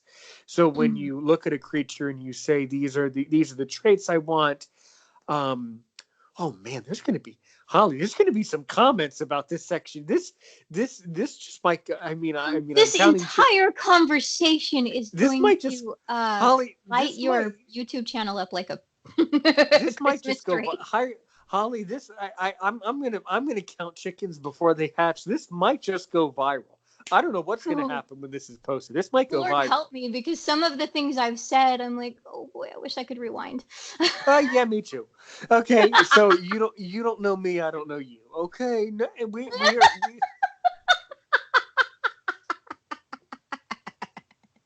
if it becomes, and by the way, I promise that if I ever get something from the companies where this is being published, and they said, Aaron, that's not okay, you need to take it down, do not worry, i I would certainly be respectful, and I would certainly take it down. By the way, you can easily, and if you're a podcaster, you can easily edit podcasts, and you can easily throw podcast episodes away that you don't like. So if it got to a point where it was clearly not okay, I would certainly delete it, and I would certainly, quite frankly, not be bothered by that in a sense. But the chance of that Right, happening is right. is very, very slim. But if something came up, I would do the right thing, and I would just delete, just simply remove the post, which is easy to do. Um, Absolutely. And I don't think anything we've said has no, been shouldn't, super shouldn't. But inflammatory, and I hope people understand by now that my intent in the things I've said has never ever been to single out anyone no, of like cultures, or even being hateful put toward people who don't believe in guns, or whatever, because I can see other sides. Even if I don't agree, I can see other sides of that argument. I can see why you came to that conclusion. And it's very much um kind of one of those things where, and I think we all do this, you look back on certain things you said and like, oh, that could be taken a certain way, because I have a different story from you in that I have never experienced a large degree of discrimination. I've gotten a few great. comments, I've gotten a certain amount of lack of acceptance, but when I've been rejected, it's usually Mm-hmm. been a personality thing, more of a personality thing, or because I believe a certain way. It's rarely been due to uh, blindness. Like I didn't have a lot of friends in high school, for example, and I've come to the realization that it had a lot less to do with the fact that I was blind than it had to do with the fact that I was just a very different duck. Okay. Period. I am, Holly. I will tell you on air and off air. I am very strange. Trust me. If you have not figured that, I'm pretty. I'm out there. Let me tell you. But what we all have to understand is that animals. So that's the story how dogs were domesticated. People loved the way they lived, and that the dog clearly had empathy and clearly was able to understand about living life a very specific way and in a very specific order, and that was a survival tactic and a survival skill for the ancient people. Now, I am not a doctor. I have no idea. The answer of how we got all these breeds is simply basically two things: survival of the fittest, obviously, and selective breeding. Oh, I want that color. I want this color. And Mm-hmm. Yeah. over time, they breeders produce those types of dogs, and over time, as people developed money and the concept of capitalism, as time went on, that's really how domestication, truly was able to take flight. The inspiration for ancient people to be willing to work with animals, and then the discovery that, well, these animals actually serve a purpose and help us do a job. So that's why. But you have to look. Each animal was different. Reptiles were domesticated, in case you're wondering. And no, actually, you weren't wondering, but I'm going to tell you. Reptiles were domesticated actually quite recently in the 1950s and 60s, and they were domesticated because people needed to learn more about genetics, and people needed to learn more about, can you capitalize on genetics and make money. And they discovered with snakes, oh yes you can. And a couple people Mm. have become millionaires and have built their whole career on deciding what color you want and what traits you want. And if you get good at it, and if you get lucky, that's your capital. So the reptile issue was out of the surge of capitalism and the surge of imagination, basically, that people are curious. The issue of dogs is survival. The issue of horses is primarily transportation, right? To follow our food. And different animals for different reasons at different times. Mm-hmm. The fact that I would like to circle back to, though, is that we need to be very careful and we're very cautious about how we're treating these animals today. And we need to make sure that we're treating them right and really thinking clearly about which animals we want to be service animals, which we don't. As I've said, I think we're having such a hard time right now with the laws about dogs, and there's so much of a kerfuffle about Mm-hmm. dogs that I am respectfully skeptical about Mm-hmm. other issues. And to circle back to something that I said, if anybody has an issue with today's episode, that's okay. But I also want that person to look at the title of the podcast you're listening to.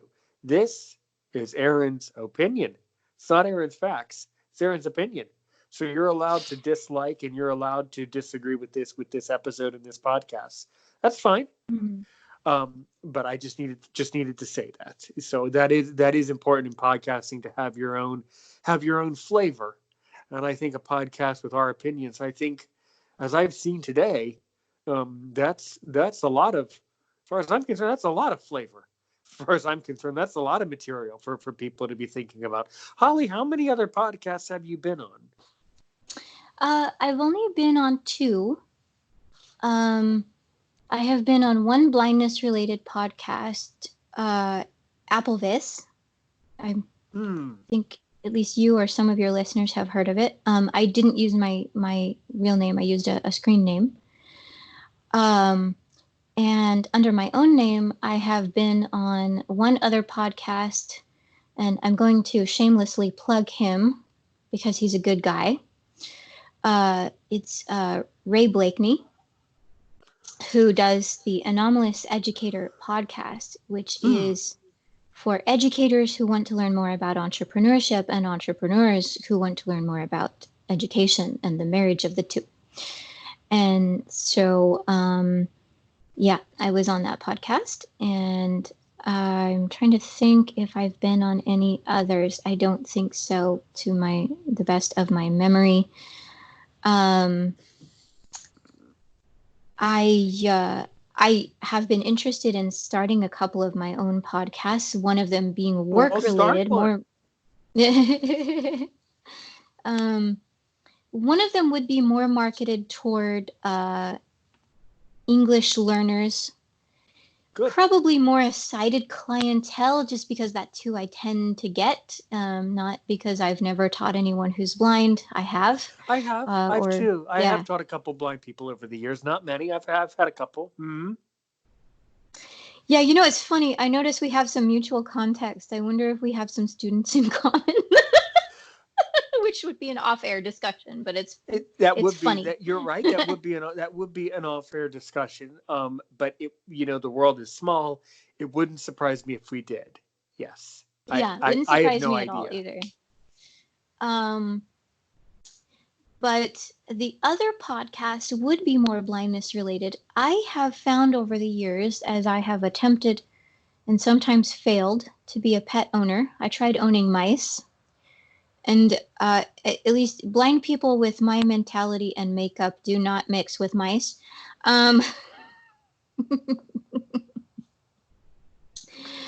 but I am very willing to be proven wrong on that one. And I have had a bird, and unfortunately, Oh, I adore birds. Really? Do you have a bird right now? no, I don't. Unfortunately, I had her when I was 16 to the age of 20, and I did not have the emotional maturity or the independence level that it took to care for her properly. So Oh, she went back to the breeder, oh and goodness, it's that is. But you know what? That shows that you're a good owner, though, because at least you put that bird back where you were respectful. You had the humility to recognize that you were not ready, and that's what that happens with a lot of people, not just blind. A lot of people get birds at the wrong time. It's a mhm. very common. Would you mind if I ask what type of bird? She was a lovebird, and I'm going to be straightforward and honest and let Hmm. you know that it was actually my parents who realized first. And there was a speculation also at the time, a discovery or speculation that I was somewhat allergic to birds, which we hadn't known before. And because I didn't have the knowledge and the maturity to care for her properly, she was making very loud noises. And so we were also concerned about her potentially damaging my hearing eventually, which, Yes. as a Yes. blind person, is not a good idea. Um, No. so, There are some birds that are incredibly, and she was probably, I mean, you said you got her from a breeder, but lovebirds, that's an odd one. Those are oftentimes wild caught. mm, And it's nothing personal against you, Holly. They do not do well as pets. A lot of mm, people have a very hard time with lovebirds. They're extremely social, and they just are not very domesticatable. They're just not very domestic. um that I'm just saying this as a very general statement as someone who's never had a bird, but someone who loves birds. A lovebird would not be the bird I would choose, for because it's simply, in general, a very, very, very, very challenging bird to keep as a pet. I would not. Most mm. people who have them do have to give them back, because they just, some birds make very poor pets, and lovebirds, ugh, that's nothing personal. That's a really bad, Yeah. super bad And she choice was for. lovely.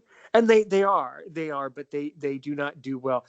Certain, and that's the other thing you have to understand. It's nothing personal, but certain pets, do better, or just make better pets. There's Mhm. the other. Oh God, what was I going to say? I completely lost my train of thought there. But you have the other Yeah, variables of the maturity of the owner and the level of independence that the owner has. I did right. not have some of those necessary components. I did love her. There's actually a picture of me when the breeder was getting ready to come pick her up, and I was wearing a cap, and she was sitting on my head, and which she would do from time to time. She was sitting on my head, and I'm trying to smile for the camera, but I'm also crying because I really, in my heart, don't want to do this. And Oh God, my Holly, mom looked at that picture and she said, oh "That is the jeez. saddest thing I have ever seen because you can see me smiling, but there's this tear hanging in midair because it's in the process of falling down my face." Yeah, that. God, Holly. Oh, it's a lot of That's, as a teenager, I could not It have was handled that very emotionally. emotional, and my I adopted could grandfather not have had just handled it. died, and it was like, yeah, it You was wait, just wait. Your what? Your what just died? What? my adopted grandfather. So I had a number of adopted grandparents, is what I called them. My grandparents in general lived far away, so uh, mostly grandmothers, but there was this one couple. I adopted them both, and I called them Oma and Opa, which is grandma and grandpa in German. They were Estonian, but they spoke fluent German. And somewhere around a month before I had to give Shenandoah up, he had died, and so I was still in the grieving process. Man, oh man, this is getting depressing. Holly, nothing personal. Goodness, Holly. Okay, we don't need sad stories on Aaron's opinion. I'm That's sad. alive. I'm alive. Okay, fast forward. So the point. Okay, so back 5 years. back to what I was saying. What? Having nothing to do with you, lovebirds are not good pet birds. That is not a Okay. good pet. It's not a good choice. And if you were sighted, you probably would have had to have given it up regardless. Thank you for giving it up. I thank you philosophically for being sad about it. But that was an example of making a hard choice in your life, and that was the right choice. At least the breeder wants to deal with it. At least it's the breeder's problem. And those birds are just. I was going to say. I remember what I was going to say too. In the reptile world, the other pet that is for some reason appealing to a lot of people, and I'll tell you why it's not appealing, are chameleons. And people think, oh, Oh, it's and no, it's excuse a me. terrible pet. It's a terrible pet because it requires a very specific cage. It requires very specific lighting, very specific humidity, very specific feeding. And I will tell you that most chameleons only actually live about 4 to 6 years in captivity. They do not do well. So even though on one hand I'm going to tell you, oh, I want a snake. I wish I could have a snake. Yeah, I do. Yeah, that's true. And I also have the humility to understand that other pets and other reptiles are not appropriate and actually make very poor pets for most people. You sure? Right. Are there ways to learn to care for a chameleon safely and let it live out its life, maybe 5 to 6 years maximum in captivity, which is like basically a guinea pig?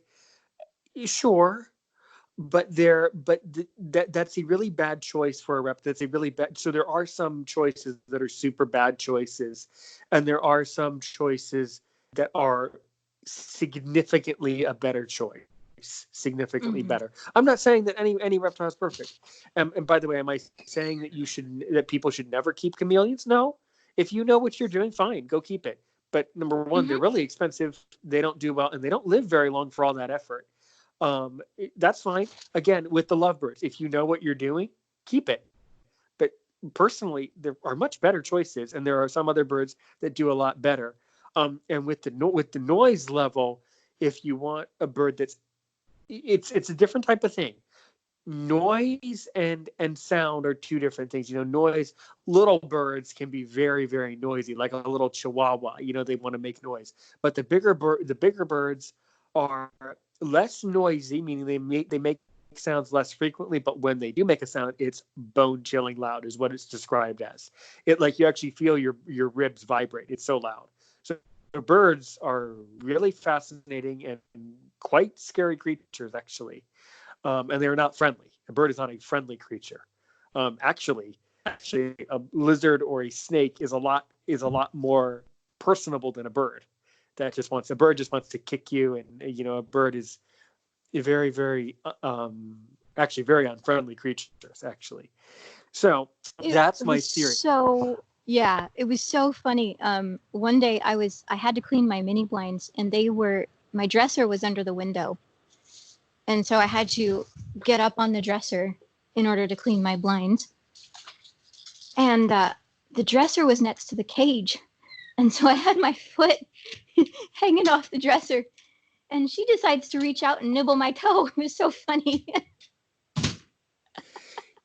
They do that. They do that. Yeah, yes. It wasn't I hard. you It say wasn't I hard. It was just hilarious. I started laughing so hard. Birds are cool. I mean, birds are reptiles, so I love birds just as much as any other reptile. But I do not want one because they make too much noise. I got to have a pet that's quiet, that just doesn't really make sounds. Um, Right, right. and yeah, I volunteer. So where you were wondering, I'm sure, this interest of where I got this from is I volunteer a lot at a nature center in my community where we take care of snakes and turtles and things, and then in the yard, in the backyard of the nature center, they have hawks. They have some raptors, and I've actually gotten to hold a Oh, red-tailed hawk, and I I've got to gotten it pet to one. Oh my, yeah. yeah. And this particular hawk is blind like me, and he has a lot of other disabilities. So the one or two times, and because of my interest in the reptiles, the other snakes and turtles, I just take care of those guys. But when I Mm. was holding it, it's like on a leash, and you attach the leash to your shoulder, and then this you feel these talons, and a hawk and birds, those claws, they can really grip. I mean, it's amazing. It's like it feels Mhm, like a weight is on your shoulder. It actually mhm. hurts. They have an immense grip. It's surprising, and then your shoulder feels sore after they get off. So, and those birds with Wow. those claws, if they want to, it doesn't matter how big the bird is, they can whip that claw and they can cut you right down to the bone. Those claws are razor blades, because that's how birds eat. That's what they use to hold things. So those claws are immensely powerful, shockingly powerful. Wow. Yeah, oh yeah. Shenandoah was she Beautiful, her powerful thing was beautiful name for a bird. Yeah. Mm-hmm. yeah, the name was bigger than she was. um but yeah, it's cute. Um she her powerful thing though was her beak. There were That too. times, another reason why it was difficult to care for her is there were times when she would be rather aggressive.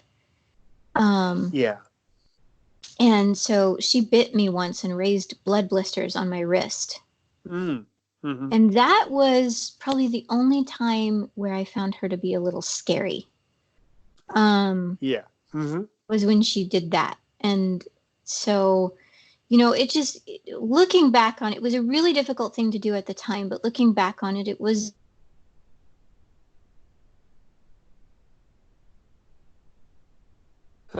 Hello. Hello. Hi. Oh, yeah.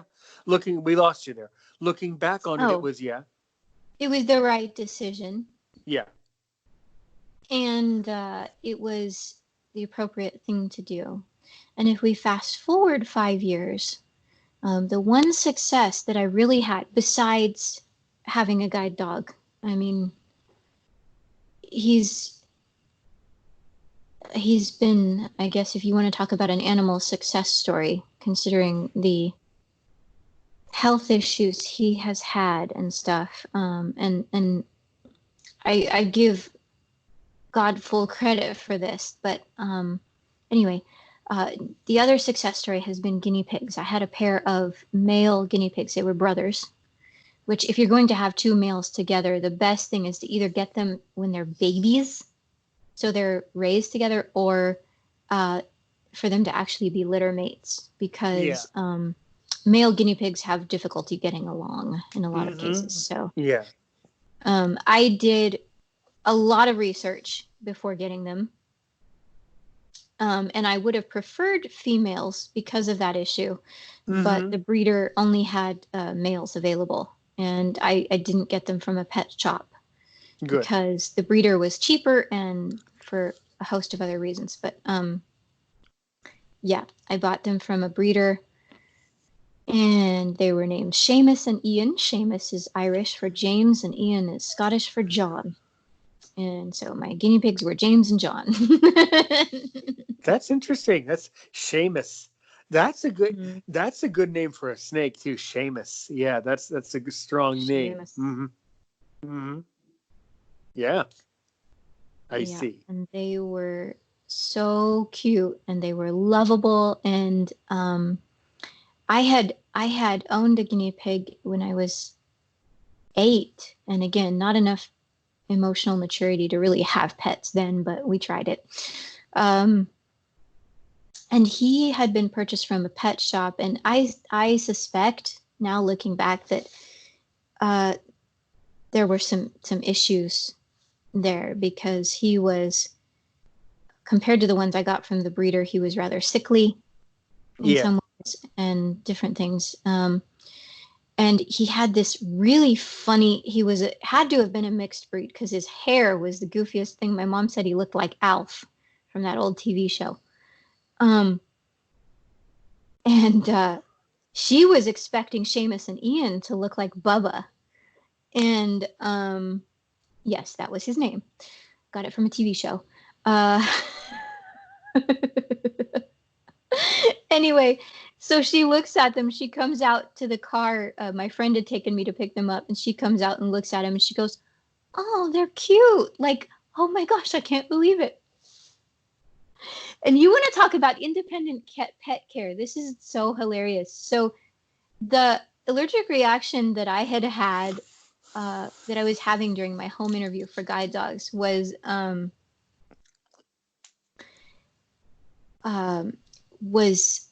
pretty severe, and it had caused a sinus infection, which led to a serious allergic reaction to the antibiotic, which then led to prednisone. And so consequently, my guinea pig's cage hadn't been changed for over a week, which is a bad thing, but I was just so sick. And I'm like, I have to change my guinea pig's cage. And I finally felt halfway decent enough to do it. And my mom and my aunt are like, we'll change the cage, you go to sleep. I hadn't been sleeping well. And later on, we were laughing about it because it took two of them sighted ladies to do what I did independently regularly.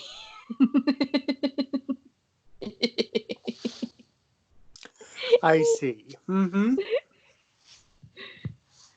Yeah. So Yeah, that's funny. That's interesting. Mm-hmm. So the podcast that I want to do, and I'll round up with this because I know it's getting late for you. So Sure. The podcast that I want to do for blind people is called Cave. It would be called Cave of Creatures. And basically the theme would be independent pet care, because I've done research online and there is nothing as far as a resource for blind people who want to independently care for their own pets. There's plenty about caring for blind pets, which is good and fabulous.